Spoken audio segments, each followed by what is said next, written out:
പണ്ടൊക്കെ SLCയുടെ റിസൾട്ട് വരുമ്പോൾ നമുക്കറിയാം മലപ്പുറം ജില്ല 14ാം സ്ഥാനത്താണ് ഉണ്ടാവുക. അപ്പൊ നമ്മളും സമാധാനിക്കും, അൽഹംദുലില്ലാ 14ാം സ്ഥാനം ഉണ്ടല്ലോ. കാരണം 15ാമത്തെ ഒരു ജില്ല ഇല്ലാത്തതുകൊണ്ടായിരുന്നു. എനിക്കോർമ്മയുണ്ട്, ഞാൻ 88 10ാം ക്ലാസ്സിലെ റിസൾട്ട് വരുന്ന അന്ന് മലപ്പുറം ഗവൺമെന്റ് മോഡൽ ഹൈസ്കൂൾ സംപൂജ്യം എന്നാണെന്ന് പത്രത്തിൽ. മലപ്പുറം ഗവൺമെന്റ് മോഡൽ ഹൈസ്കൂളിൽ എല്ലാവരും തോറ്റു. എല്ലാവരും തോൽക്കുന്ന വിദ്യാലയങ്ങൾ ഉണ്ടായിരുന്ന ഒരു കാലം ഉണ്ടായിരുന്നു. 10ാം ക്ലാസ്സിന്റെ റിസൾട്ട് വരുമ്പോൾ നമ്മൾ 14ാം സ്ഥാനത്തായിരുന്നു. നമുക്കും അങ്ങനെ തോന്നിയിരുന്നു, നമ്മൾ അതിന് മാത്രമേ ഉള്ളൂ. ഈ വിജയവും വിജയാഹ്ലാദങ്ങളും റാങ്കും ഡിസ്റ്റിങ്ഷനും 100% ഒക്കെ അത് മറ്റാർക്കോ പറഞ്ഞതാണ്, നമ്മളതിൽ പെട്ടതല്ല എന്നായിരുന്നു. അന്നാണ് മലപ്പുറം ജില്ലാ പഞ്ചായത്ത് നമ്മുടെ പ്രിയപ്പെട്ട നേതാവ് അബ്ദുറഹ്മാൻ രണ്ടത്താണി നമ്മുടെ വേദിയിലുണ്ട്. അദ്ദേഹം ജില്ലാ പഞ്ചായത്തിന്റെ വൈസ് പ്രസിഡന്റ് ആകുമ്പോഴാണ്, അവരുടെ ധിഷണയിലാണ് വിജയബേരി എന്ന പദ്ധതി വരുന്നത്. വിജയത്തിന്റെ പേര് എന്തുകൊണ്ടാണ്? നമ്മളെ കുട്ടികൾക്കായിട്ട്, മലപ്പുറത്തുകാർക്കായിട്ട് പ്രത്യേകിച്ച് ഒരു ബുദ്ധിക്ക് എന്തെങ്കിലും ഒരു കുറവോ വൈജ്ഞാനികമായ എന്തെങ്കിലും ഒരു പിന്നോക്കാവസ്ഥയൊന്നുമില്ല. സാഹചര്യങ്ങളാണ്, ഒരു വൈജ്ഞാനിക അന്തരീക്ഷത്തിന്റെ കുറവാണ്, നമ്മുടെ രക്ഷിതാക്കളുടെ അവബോധത്തിന്റെ കമ്മിയുണ്ട്. അതിനൊക്കെ പരിഹാരം ഉണ്ടാക്കണം.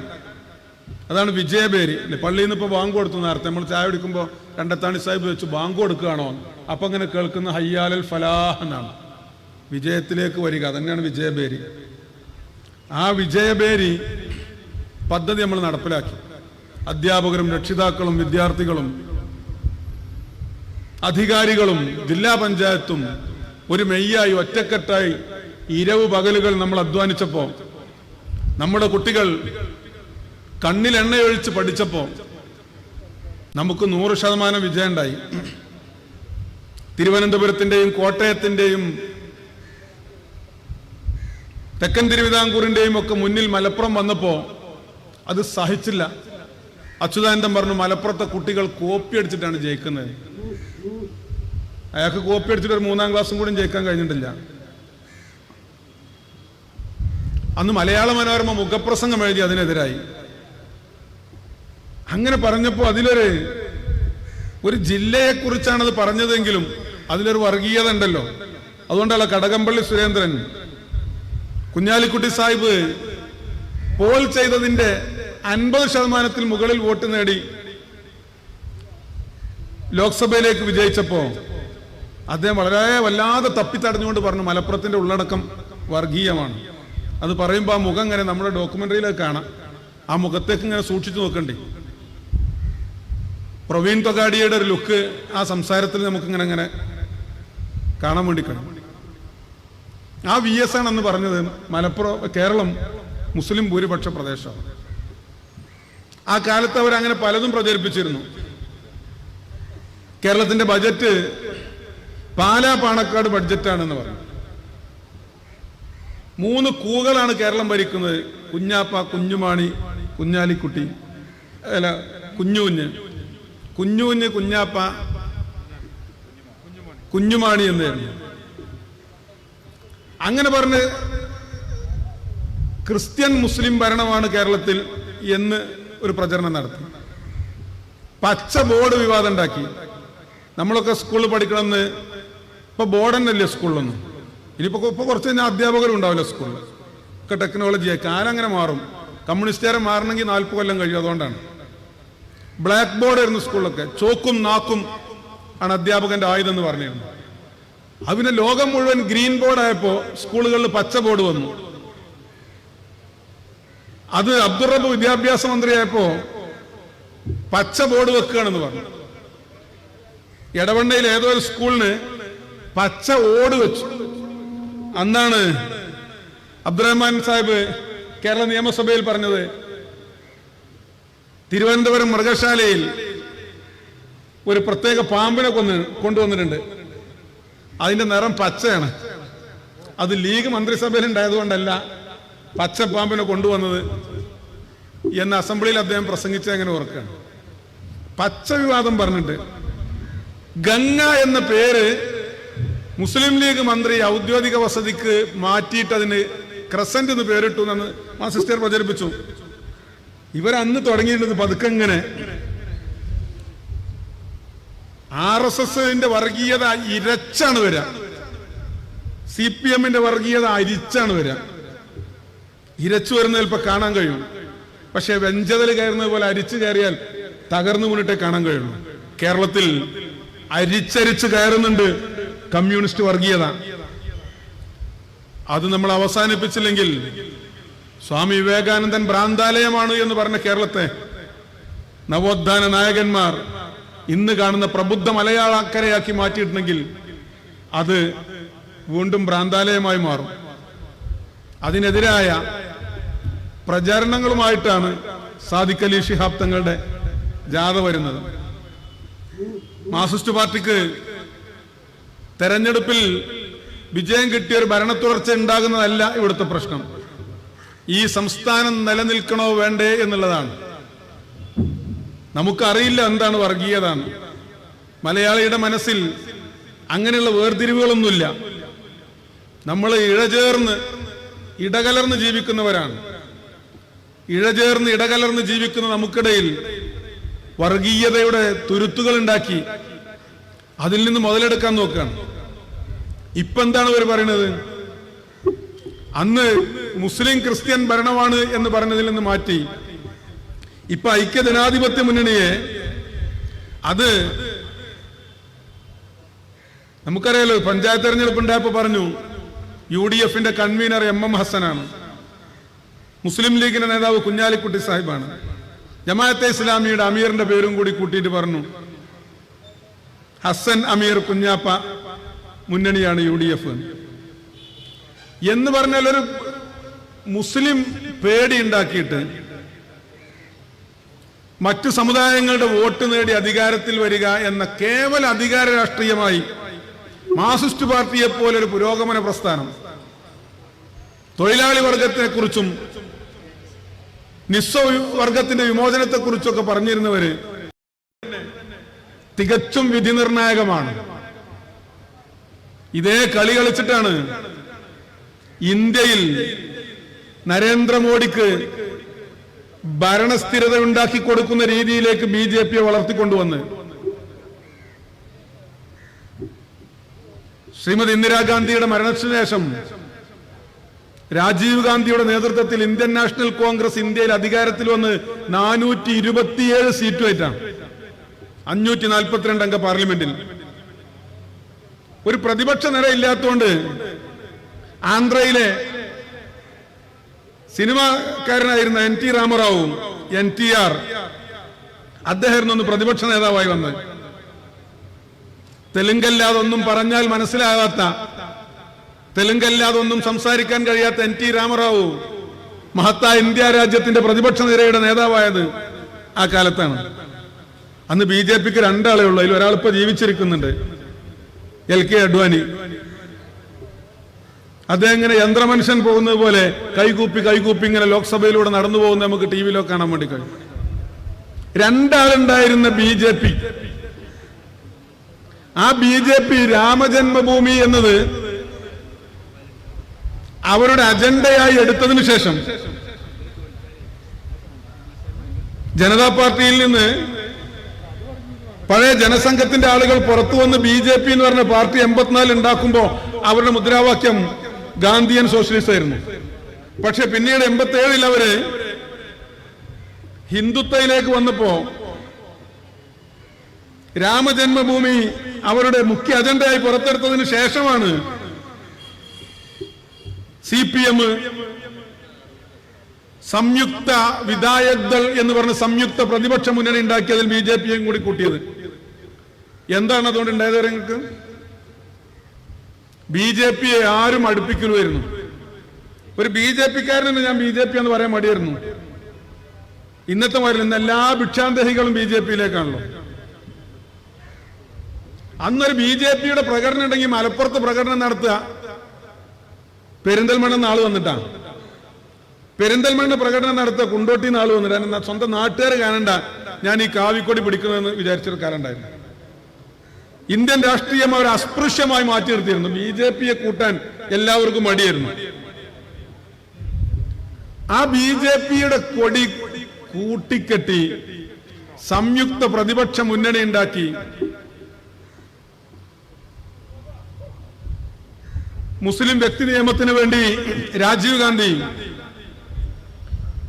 ഇന്ത്യയുടെ പാർലമെന്റിൽ ബനാത്വാല സാഹിബ് കൊണ്ടുവന്ന സ്വകാര്യ ബില്ലിനെ ഔദ്യോഗിക ബില്ലായി പരിഗണിച്ച് ഗവൺമെന്റ് ഒരു ബില്ല് അവതരിപ്പിച്ച് അതിനെ നിയമമാക്കിയപ്പോ അതിനെ എതിർത്ത് കോൺഗ്രസിൽ നിന്ന് രാജിവെച്ച് പുറത്തു വന്ന ആരിഫ് മുഹമ്മദ് ഖാൻ, അരുൺ, എ.ബി. വാജ്പേയും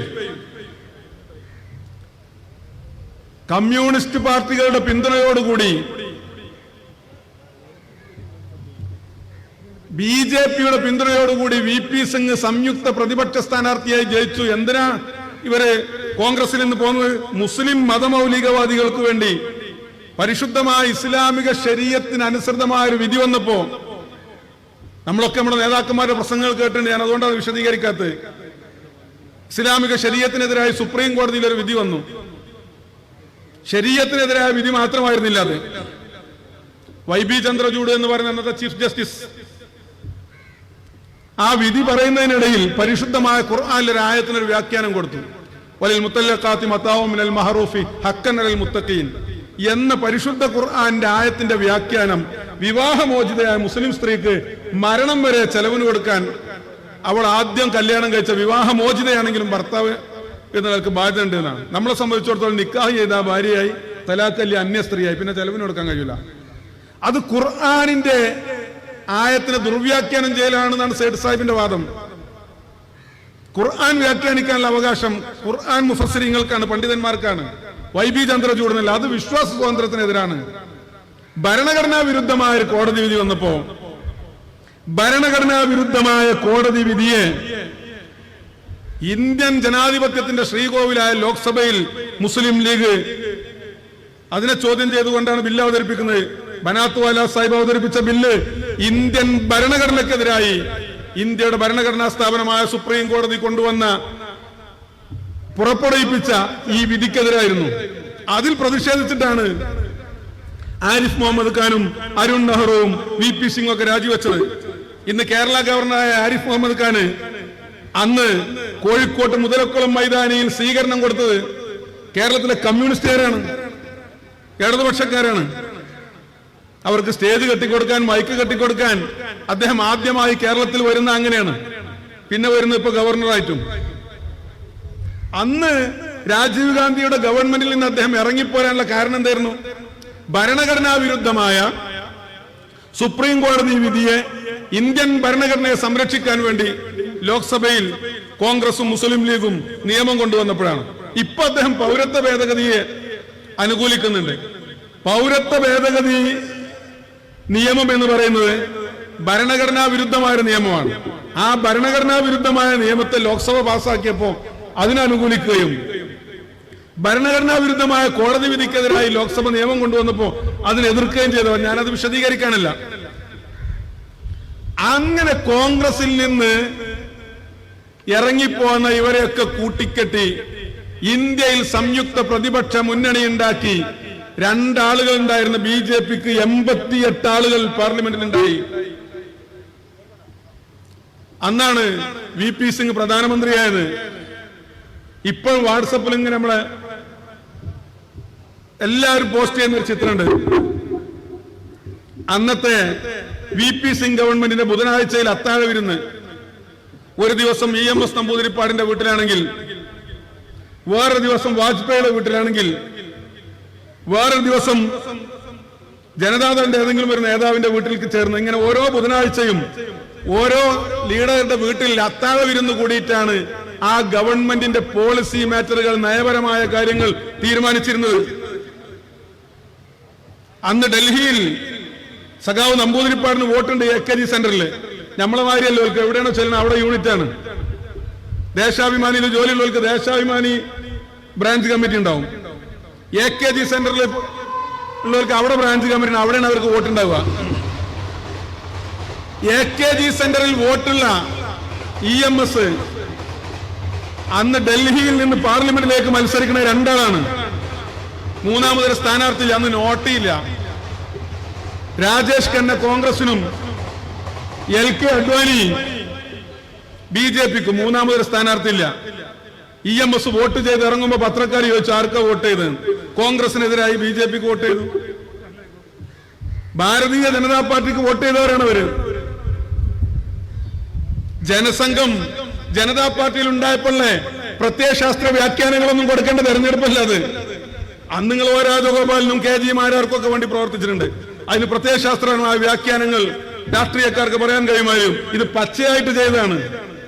അറേബ്യയിലെ മുഴുവൻ സുഗന്ധങ്ങൾ കൊണ്ടുവന്ന് കഴുകിയാലും ആ പാപക്കറങ്ങൾ കയ്യിൽ പോകൂല. അന്നാണ് ബാബരി മസ്ജിദ് തകർക്കാനുള്ള രഥയാത്ര സോമനാഥ ക്ഷേത്രത്തിന്റെ തിരുമുറ്റത്ത് നിന്ന് അയോധ്യയിലേക്ക് LK അഡ്വാനി ആരംഭിച്ചത്. ഇന്നിപ്പോ കാശ്മീരിന് വല്ല വാർത്തയും കേൾക്കുന്നുണ്ടപ്പോ. കാശ്മീർ ഇന്ത്യയുടെ അവിഭാജ്യ ഘടകമാണെന്ന് നമ്മൾ പ്രസംഗിക്കാറുണ്ട്, പറയാറുണ്ടല്ലേ. എവിടെയാ ഘടകം? എവിടെ കാശ്മീർ?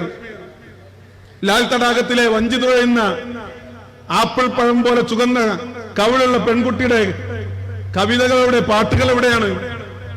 ലോകത്തിലൊരു സ്വർഗമുണ്ടെങ്കിൽ അത് ഇതാണ് എന്ന് ഇന്ത്യയുടെ പ്രിയപ്പെട്ട സലിം രാജകുമാരൻ ജഹാംഗീർ ചക്രവർത്തി പറഞ്ഞ കാശ്മീർ എവിടെയാണ്? ജന്നാത്തുൻ തജ്രി മിൻ തഹ്തിൽ അൻഹാർ എന്ന് ഖുർആനിൽ സ്വർഗത്തെ കുറിച്ച് പറഞ്ഞിട്ടുണ്ട്. ആ താഴ്വാരത്തിലൂടെ നദികൾ ഒഴുകുന്ന ഏദൻ തോട്ടം എവിടെയാണ് ഇപ്പോ വാർത്ത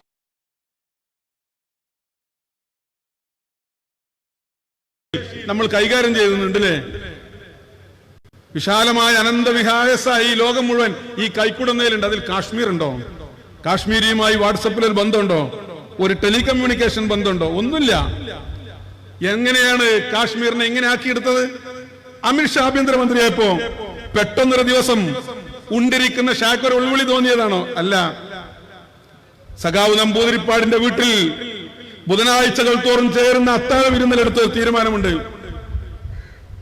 ഇന്ത്യയിൽ അടിയന്തരാവസ്ഥ ഉണ്ടാകുമ്പോ ഡൽഹി ഡെവലപ്മെന്റ് അതോറിറ്റിയുടെ ചെയർമാനായി തുർക്കുമാൻ ഗേറ്റിൽ മുഗൾ രാജവംശത്തിന്റെ തിരുശേഷിപ്പുകളുള്ള തുർക്കുമാൻ ഗേറ്റിൽ ഉറുമ്പ് കൂടുകൂട്ടുന്നത് പോലെ ചെറിയ ചെറിയ ഗല്ലികളിൽ കൂരകളിൽ താമസിച്ചിരുന്ന മുസൽമാനെ ബുൾഡോസർ കൊണ്ടുവന്ന് നിരത്തി കൊന്നുകളഞ്ഞ ജഗ്മോഹനെ കാശ്മീരിന്റെ ഗവർണറാക്കി വെച്ചപ്പോ അന്ന് തുടങ്ങിയതാണ് ഈ അജണ്ട. അദ്ദേഹം പറഞ്ഞത് പതുക്കെ പതുക്കെ കാശ്മീരിനെ ഇന്നത്തെ അവസ്ഥയിലേക്ക് എത്തിക്കുന്നതിൽ ആ ഗവൺമെന്റിനുള്ള പങ്ക് ചെറുതല്ല.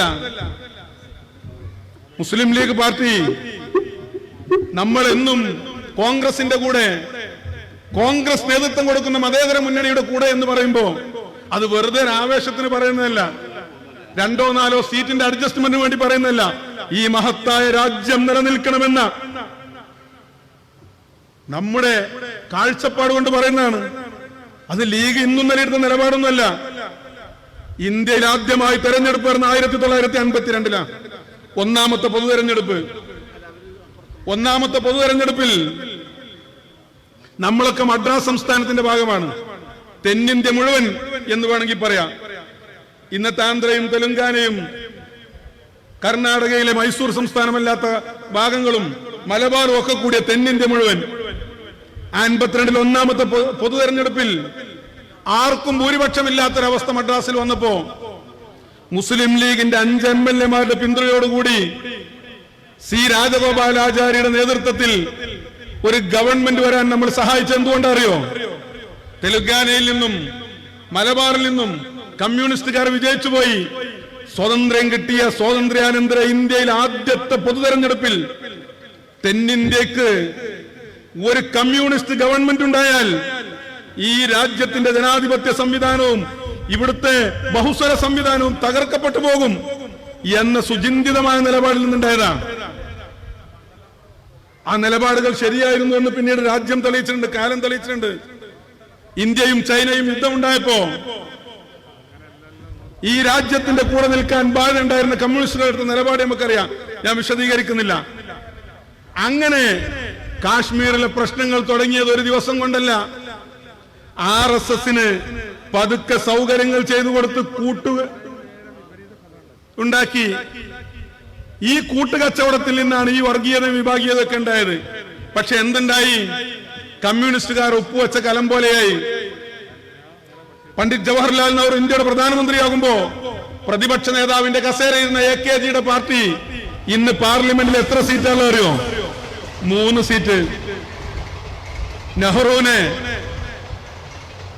കാസർഗോഡ് മത്സരിക്കാൻ വെല്ലുവിളിച്ചിരുന്നു AKG. ഇന്ത്യ മുഴുവൻ പരന്ന് വിശാലമായി കിടക്കുന്ന 2/3 ഭൂരിപക്ഷത്തിലേറെ ഇന്ത്യയുടെ പാർലമെന്റിൽ അടക്കി ഭരിക്കുന്ന പണ്ഡിറ്റ് ജവഹർലാൽ നെഹ്റുവിനോട് ഈ പാവപ്പെട്ടവനായ നിസ്വവർഗത്തിന്റെ തൊഴിലാളി വർഗത്തിന്റെ നേതാവായ ഞാൻ മത്സരിക്കുന്ന കാസർഗോഡ് എനിക്കെതിരെ നോമിനേഷൻ കൊടുക്കാൻ ധൈര്യമുണ്ട് പണ്ഡിറ്റ്ജി എന്ന് ചോദിച്ചപ്പോ പണ്ഡിറ്റ്ജി അതിന് മറുപടി പറഞ്ഞിട്ടില്ല. ഇന്ന് നമുക്ക് വായിക്കാൻ കഴിയുന്നുണ്ട്. അത്രമേൽ നാളെ ഇന്ത്യയുടെ പ്രധാനമന്ത്രിമാരായി വരാൻ സാധ്യതയുണ്ടായിരുന്നു. പ്രതിപക്ഷം എന്ന് പറഞ്ഞ ആൾട്ടർനേറ്റീവ് ഗവൺമെന്റ് ആണ്. ലോകത്തെ ജനാധിപത്യത്തെ കുറിച്ച് എഴുതപ്പെട്ട ഏറ്റവും ആധികാരികമായ ഗ്രന്ഥങ്ങളിലൊന്നാണ് സർ ഐബർ ജെല്ലിങ്സിന്റെ ദ പാർലമെന്റ് എന്ന് പറയുന്ന ഗ്രന്ഥം.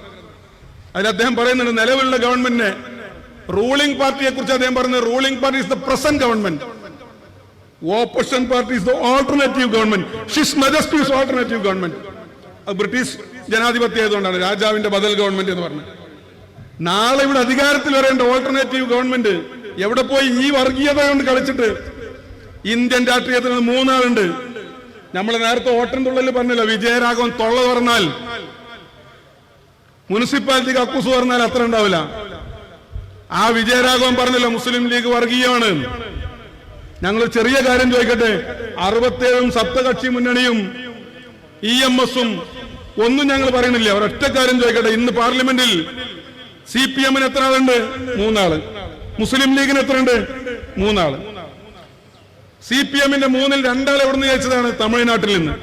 ആ 2 ആൾ ഏത് മുന്നണിയിലായിരുന്നു? DMK മുന്നണിയിൽ. അതിൽ ആരൊക്കെ ഉണ്ട്? Muslim League, Indian National Congress, communist party. നമ്മുടെ വോട്ട് കൊണ്ട് ഈ അർദ്ധചന്ദ്ര താരാങ്കിതമായ ഹരിത പതാക കൂട്ടിക്കെട്ടി എന്റെ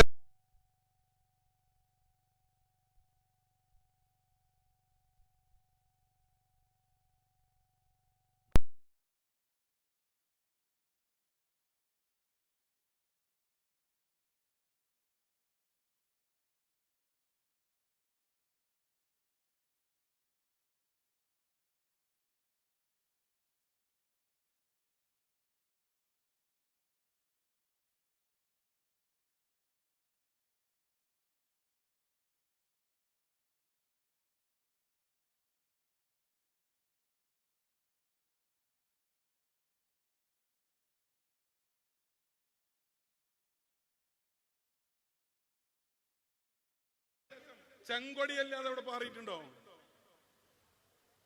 ജ്യോതി ബാസുവും ബുദ്ധദേവ് ഭട്ടാചാര്യയും ജ്യോതിർമയ് ബാസുവും വിമൽ ബാസുവും ലോകപ്രസിദ്ധരായ കമ്മ്യൂണിസ്റ്റുകാർ, ഏതെങ്കിലും ചെറിയ രാഷ്ട്രീയക്കാരല്ല, ലോകപ്രസിദ്ധരായ കമ്മ്യൂണിസ്റ്റ് നേതാക്കന്മാർ, ലോക തൊഴിലാളി പ്രസ്ഥാനത്തിന്റെ ലീഡർഷിപ്പിന്റെ കൂടെ ചേർത്ത് വെക്കാൻ കഴിയുന്ന മഹാരഥന്മാരായ നേതാക്കന്മാർ, അവർ അട്ടിപ്പേറോടുകൂടി ഭരിച്ചു. പാർട്ടി സെക്രട്ടറിമാരായി, മുഖ്യമന്ത്രിമാരായി.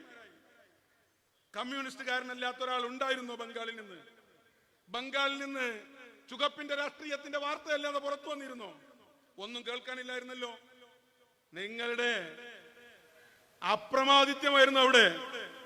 നിങ്ങൾ പറയുന്നതായിരുന്നു അവിടുത്തെ ശരി, നിങ്ങളായിരുന്നു അവിടുത്തെ എല്ലാം. എന്നിട്ടോ അത് തകർന്നു പോയത് എങ്ങനെ? ബ്രാഞ്ച് കമ്മിറ്റി മുതൽ ലോക്കൽ കമ്മിറ്റിയും ബ്രാഞ്ച് കമ്മിറ്റിയും ഏരിയ കമ്മിറ്റിയും ജില്ലാ കമ്മിറ്റിയും ചർച്ചയും പാർട്ടി കോൺഗ്രസും പാർട്ടി പ്ലീനും, ഇത്രയേറെ മിലിറ്റന്റ് ഓർഗനൈസേഷനായ ഒരു സംഘടന ഉണ്ടോ, സംവിധാനം ഉണ്ടോ? ഇതൊക്കെ ഉണ്ടായിരുന്നല്ലോ അവിടെ. അവസാനം ഒരു കോറ സാരി എടുത്തിട്ട് നഗ്നപാതയായി, കാലിൽ ഒരു ചെരുപ്പ് പോലും ഇല്ലാതെ, കിടന്നുറങ്ങാൻ തന്റെ അമ്മക്ക് കിടക്കാനുള്ള ഒരു റൂമല്ലാതെ വീട്ടിൽ മറ്റു സൗകര്യങ്ങളൊന്നുമില്ലാതെ ദീദി ഇങ്ങനെ ഇറങ്ങി വന്നു. ദീദിക്ക് ലോക്കൽ കമ്മിറ്റി ഇല്ല, ഏരിയ കമ്മിറ്റി ഇല്ല, യുവജന വിഭാഗം ഇല്ല, democratic youth federation of India ഇല്ല, SFI ഇല്ല, CIT ഇല്ല, ഒന്നുമില്ല.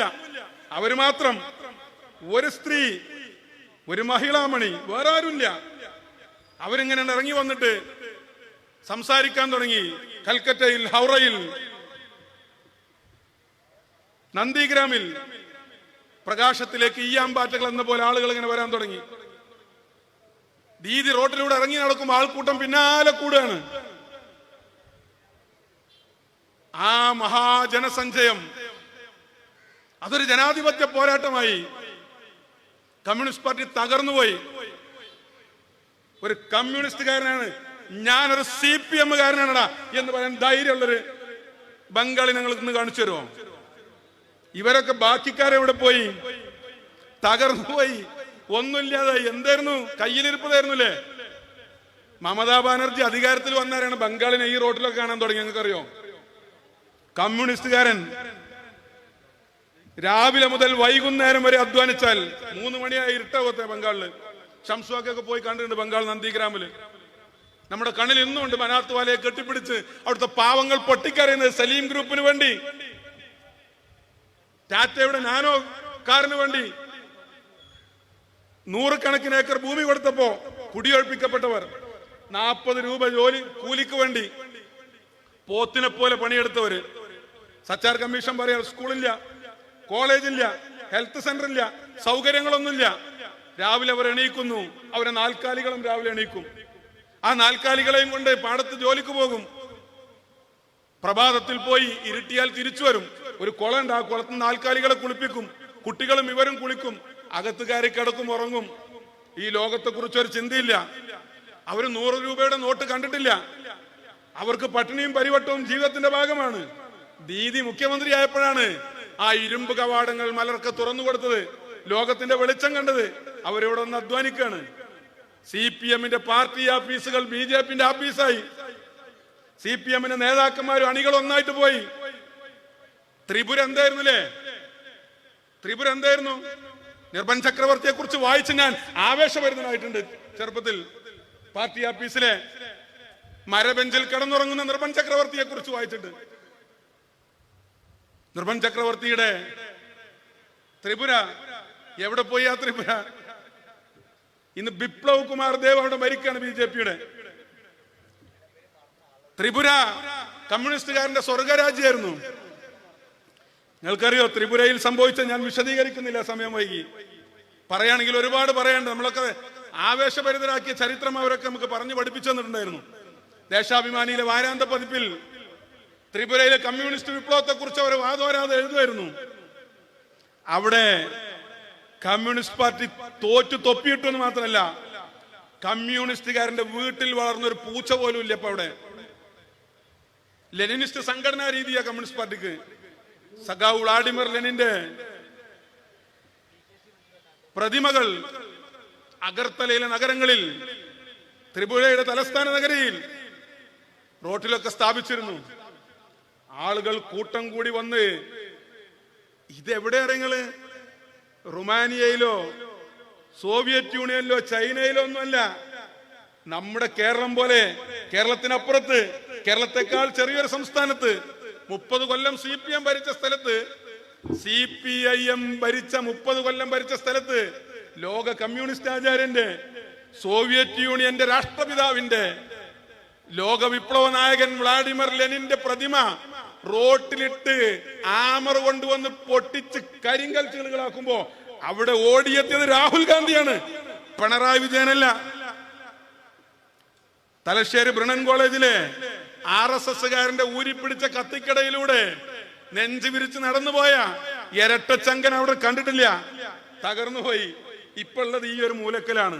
നീലാകാശത്തിന് കീഴെ പച്ചനാക്കിലെ വെച്ച പോലെയുള്ള ഈ കേരളത്തിന്റെ ഒരു മൂലയിൽ അവിടെ ഭരണം നിലനിർത്താൻ അതിനേക്കാൾ അപകടകരമായ കളി കളിക്കാണ്.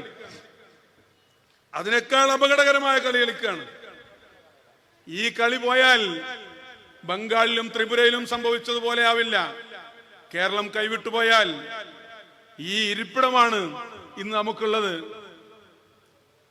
ജനാധിപത്യ പ്രബുദ്ധമായി, രാഷ്ട്രീയ പ്രബുദ്ധമായി ഈ മഹാരാഷ്ട്രത്തെ നിയന്ത്രിക്കുന്നതിൽ ഈ കൊച്ചു മലയാളക്കരക്ക് വലിയ പ്രാധാന്യമുണ്ട്.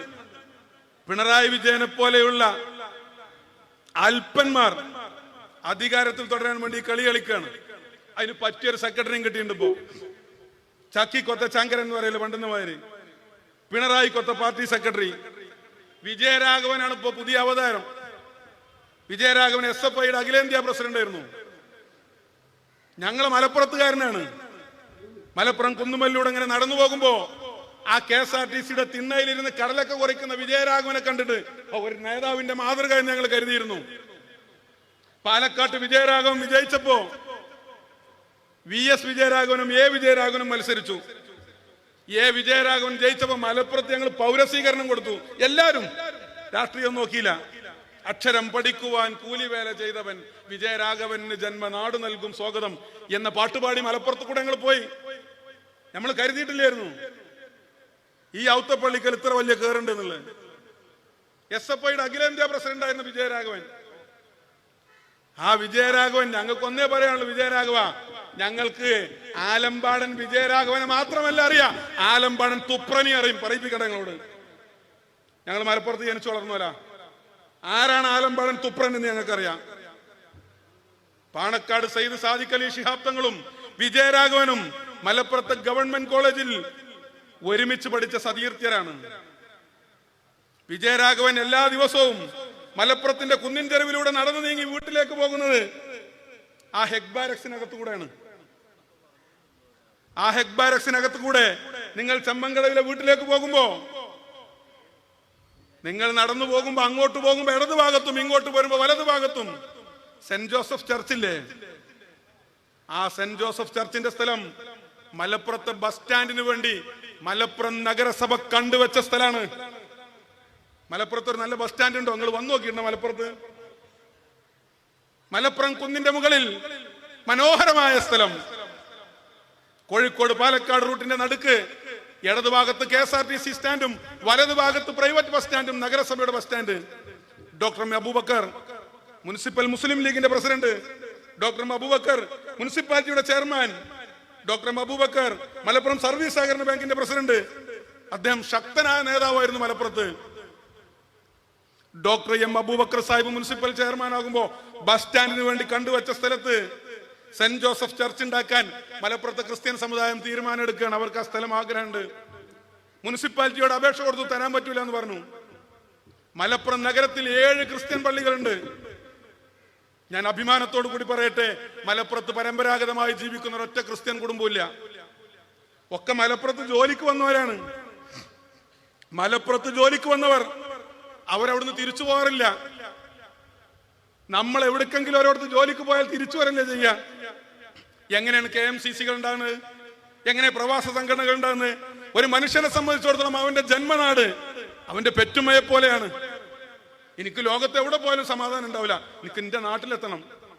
അവിടെ എത്തുമ്പോ എനിക്കൊരു അഭിമാനമാണ്, ഒരു സ്വാതന്ത്ര്യമാണ്. എന്റെ മണ്ണ്, എന്റെ നാട്, അല്ലേ? അതാണ് നാഷണൽ ഇന്റഗ്രേഷൻ എന്നൊക്കെ പറഞ്ഞ മാതിരി നമുക്കൊരു പ്രാദേശികമായ ഇന്റഗ്രേഷൻ ഉണ്ടാവും. എന്റേത്, എന്റെ അമ്മ, എന്റെ വാപ്പ, എന്റെ മകൻ, എന്റെ വീട്, എന്റെ നാട്. ആരും പോകില്ല സ്വന്തം നാട് വിട്ട്. പക്ഷെ മലപ്പുറത്ത് വന്ന് ആരും പോയിട്ടില്ല. നിങ്ങൾ നോക്ക്, മലപ്പുറത്തെ നെച്ചിക്കുറ്റിയിൽ, മലപ്പുറത്തെ കരുവാളയിൽ, മലപ്പുറത്തെ DPOയുടെ അപ്പുറത്ത് ആരും മലപ്പുറത്തുകാരല്ല, ഒക്കെ വന്ന് താമസിച്ചല്ല. ഇന്ത്യൻ യൂണിയൻ മുസ്ലിം ലീഗിന് ഒരു വോട്ട് കിട്ടാത്ത 7 വാർഡുണ്ട് മലപ്പുറത്ത്. ഒറ്റ വോട്ട് കിട്ടൂല. ഒരാളില്ല നമുക്ക് ചെയ്യാൻ. എന്തുകൊണ്ട്? നമ്മളെ നാട്ടുകാരല്ല അവരൊക്കെ, അവിടെ വന്ന് താമസിക്കുന്നല്ല. മലപ്പുറത്ത് വന്നവരാരും പോയിട്ടില്ലല്ലോ. മലപ്പുറത്ത് വന്നവരാരും പോയിട്ടില്ല. മലപ്പുറം ജില്ലയുടെ പ്രഖ്യാപന സമ്മേളനം 50 കൊല്ലം മുമ്പ് കുന്നുമ്മൽ ഇന്നത്തെ കലക്ടർ ബംഗ്ലാവിന്റെ പരിസരത്ത് നടക്കുമ്പോ അന്ന് മഹാനായ CH നടത്തിയ ഒരു പ്രസംഗമുണ്ട്. ഉദ്യോഗസ്ഥന്മാര് പേടിച്ചു വരച്ചിട്ടാ മലപ്പുറത്തേക്ക് വരാം, ബേജാറായിട്ട്. മലപ്പുറം എന്തോ ആശാന്റെ ദുരവസ്ഥ വായിച്ചിട്ട് മലപ്പുറത്തെ കുറിച്ച് കേട്ട അപസർപ്പ കഥകൾ കേട്ടിട്ട് ബേജാറായിട്ട് വരാ. മലപ്പുറത്തേക്ക് വരുമ്പോ പൂജാതി കർമ്മങ്ങളൊക്കെ കഴിഞ്ഞാണ് തിരിച്ചു വന്നാൽ കാണാം എന്നുള്ള നിലക്ക്. പക്ഷെ CH എന്ന് പറഞ്ഞു, നോക്കൂ, നിങ്ങൾ ഇന്ന് ബേജാറായിട്ട് അവിടെ വന്ന് പേടിച്ചരണ്ടിട്ടാണ്. ഈ ജില്ലയുടെ പ്രഖ്യാപനത്തോടു കൂടി ഉദ്യോഗസ്ഥന്മാരായി വരാൻ വിധിക്കപ്പെട്ടവരാണ്. ഇനി നിങ്ങൾ ഇവിടുന്ന് പോകൂല, നിങ്ങൾക്ക് പോകാൻ കഴിയില്ല. സത്യമായിരുന്നു. ഞാൻ അഭിമാനത്തോടു കൂടി ഒരു സംഭവം പറയട്ടെ. ഇന്ന് അദ്ദേഹം ജയിൽ DGP ആണ്, സേതുരാമൻ IPS. മലപ്പുറത്തെ ജില്ലാ പോലീസ് സൂപ്രണ്ടായിരുന്നു അദ്ദേഹം. ജില്ലാ പോലീസ് സൂപ്രണ്ടായി 3.5 കൊല്ലം ഇരുന്നിട്ട് അദ്ദേഹത്തിന് യാത്രയപ്പ് പലയിടത്തുണ്ടായി. കൊണ്ടോട്ടി മോയിൻകുട്ടി വൈദ്യർ സ്മാരക സൗധത്തിൽ തിങ്ങി നിറഞ്ഞ സദസ്സിൽ അദ്ദേഹത്തിന് യാത്രയപ്പ് കൊടുക്കുക. ഇടുക്കിക്കാരനായ അദ്ദേഹം തമിഴ് കലർന്ന മലയാളത്തിലാണ് സംസാരിക്കുക. അദ്ദേഹം പറഞ്ഞു, ഞാൻ ഭയവിഹ്വലതയോടുകൂടിയ മലപ്പുറത്തേക്ക് വന്ന് എനിക്കറിയില്ലായിരുന്നു എന്തൊക്കെ ഇവിടെ സംഭവിക്കാന്നുള്ളത്. ഇത് കള്ളത്തോക്കിന്റെ നാടാണ്, കള്ളക്കടത്തുകാരുടെ നാടാന്ന് പറഞ്ഞിരുന്നു. ഞാൻ ഒരു കാര്യം നിങ്ങളോട് പറയട്ടെ, ഞാൻ ബെർണാഡ് ഷേ നന്നായി വായിക്കുന്ന ആളാണ്.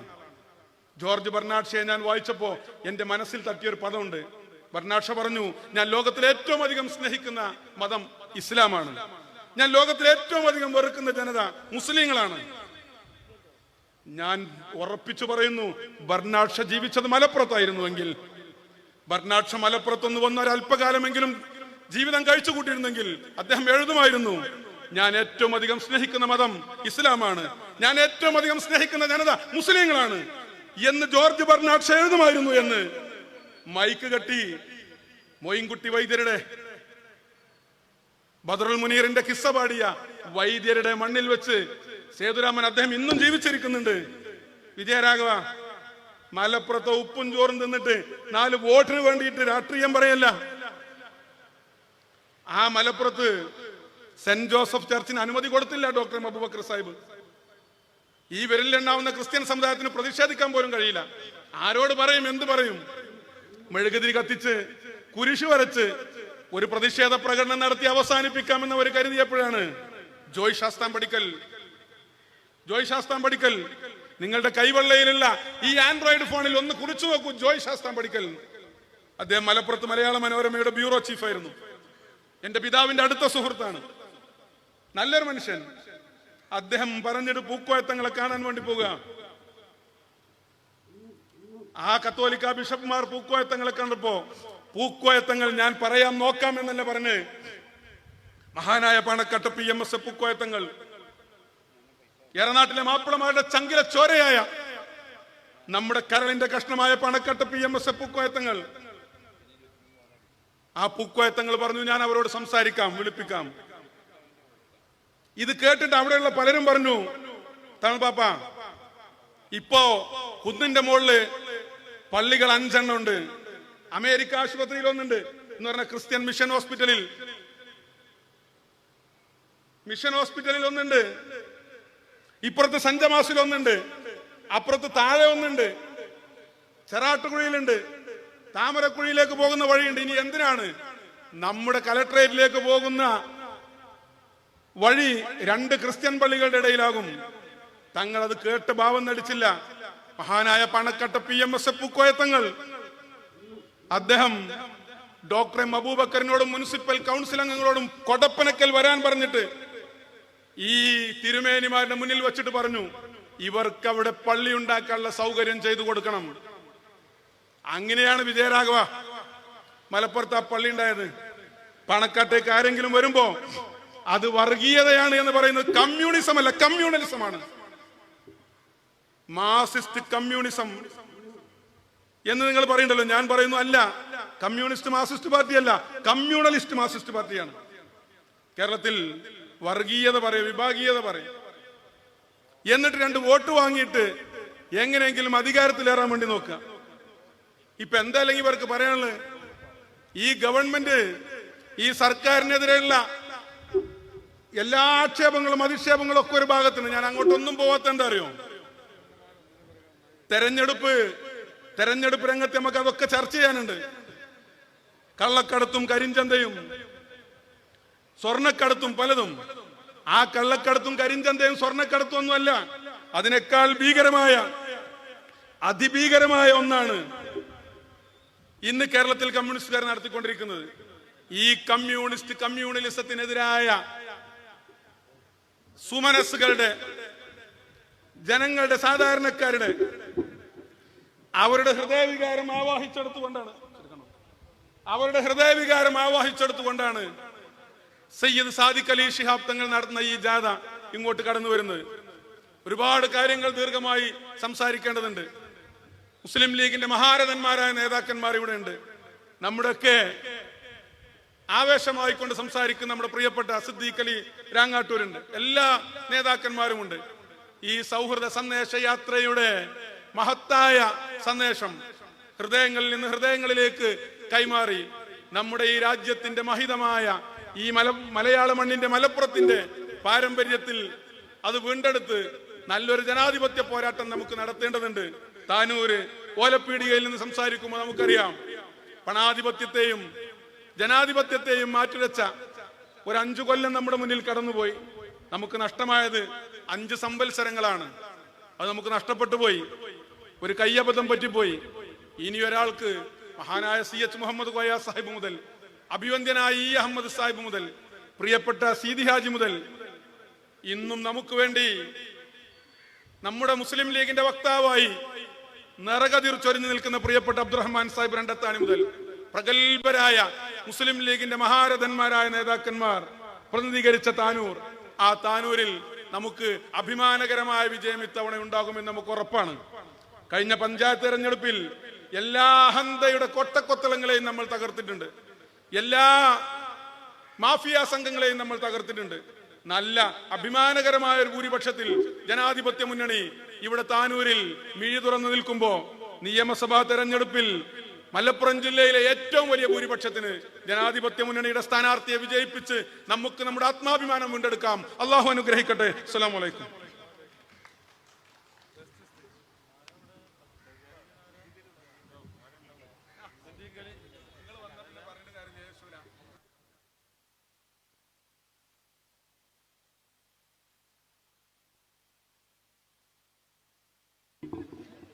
നോക്കൂ, അവിടെ നിൽക്കുന്ന ആളുകളെ, നമ്മളെ പരിപാടിക്ക് വന്നവരാണെങ്കിൽ ഒന്ന് കയറിയിരിക്കും. ഈ വേദി ചെയറൊക്കെ ഇങ്ങനെ കാലി കിടക്കുന്ന മോശമല്ലേ.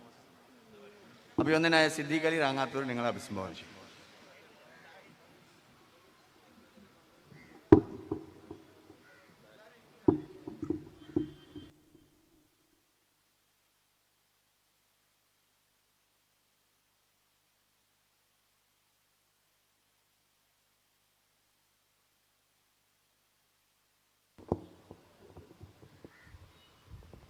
അസ്സലാമു അലൈക്കും വറഹ്മത്തുള്ളാഹി. സഹോദര സമുദായ അംഗങ്ങൾക്ക് എൻ്റെ പ്രിയപ്പെട്ട പ്രസ്ഥാനത്തിൻ്റെ സ്നേഹാഭിവാദ്യങ്ങൾ. ഇന്ത്യ രാജ്യത്തെ മർദ്ദിത പീഡിത ജനകോടികളുടെ പ്രതീക്ഷയുടെ പ്രതീകമായ ഇന്ത്യൻ യൂണിയൻ മുസ്ലിം ലീഗിൻ്റെ പൊന്നാപുരം കോട്ടയായ മലപ്പുറം ജില്ലയുടെ അധ്യക്ഷൻ, കേരളത്തിലെ ഹിന്ദു മുസ്ലിം മൈത്രിയുടെ അംബാസിഡറായ പാണക്കാട് തങ്ങന്മാരിൽ ഒരാളായ പ്രിയപ്പെട്ട സയ്യിദ് സ്വാദിഖ് അലി ശിഹാബ് തങ്ങളുടെ നേതൃത്വത്തിൽ മാനവിക ഐക്യത്തിന് വേണ്ടി നടത്തുന്ന സൗഹൃദ സന്ദേശ യാത്രയുടെ ഇന്ന് നടക്കുന്ന ആദ്യത്തെ പരിപാടി താനൂർ നിയോജക മണ്ഡലത്തിൻ്റെ ഓലപ്പീടിക പ്രദേശത്ത് സംഘടിപ്പിച്ച ഈ പരിപാടിയിൽ എത്തിച്ചേർന്നിട്ടുള്ള സംസ്ഥാന മുസ്ലിം ലീഗിൻ്റെ നേതാക്കൾ ഉൾപ്പെടെ എനിക്ക് മുമ്പ് പ്രസംഗിച്ച നൗഷാദ് മണ്ണിശ്ശേരി അടക്കം ആദരണീയരായ കുട്ടി അഹമ്മദ് കുട്ടി സാഹിബ് അടക്കമുള്ള നേതാക്കളെ, വേദിയിലും വേദിക്ക് താഴെയുമായി അണിനിരന്നിട്ടുള്ള നല്ലവരായ സഹോദരന്മാരെ, കാരണവന്മാരെ, ജനാധിപത്യ വിശ്വാസികളെ, ഒരു രാഷ്ട്രീയ പാർട്ടിക്ക് ജനങ്ങൾക്ക് നൽകാനുള്ള ഏറ്റവും നല്ല സന്ദേശം നൽകിക്കൊണ്ടാണ് എൻ്റെ സയ്യിദ് സ്വാദിഖ് അലി ശിഹാബ് തങ്ങളുടെ നേതൃത്വത്തിൽ ഈ സൗഹൃദ സന്ദേശ യാത്ര പ്രയാണം നടത്തിക്കൊണ്ടിരിക്കുന്നത്.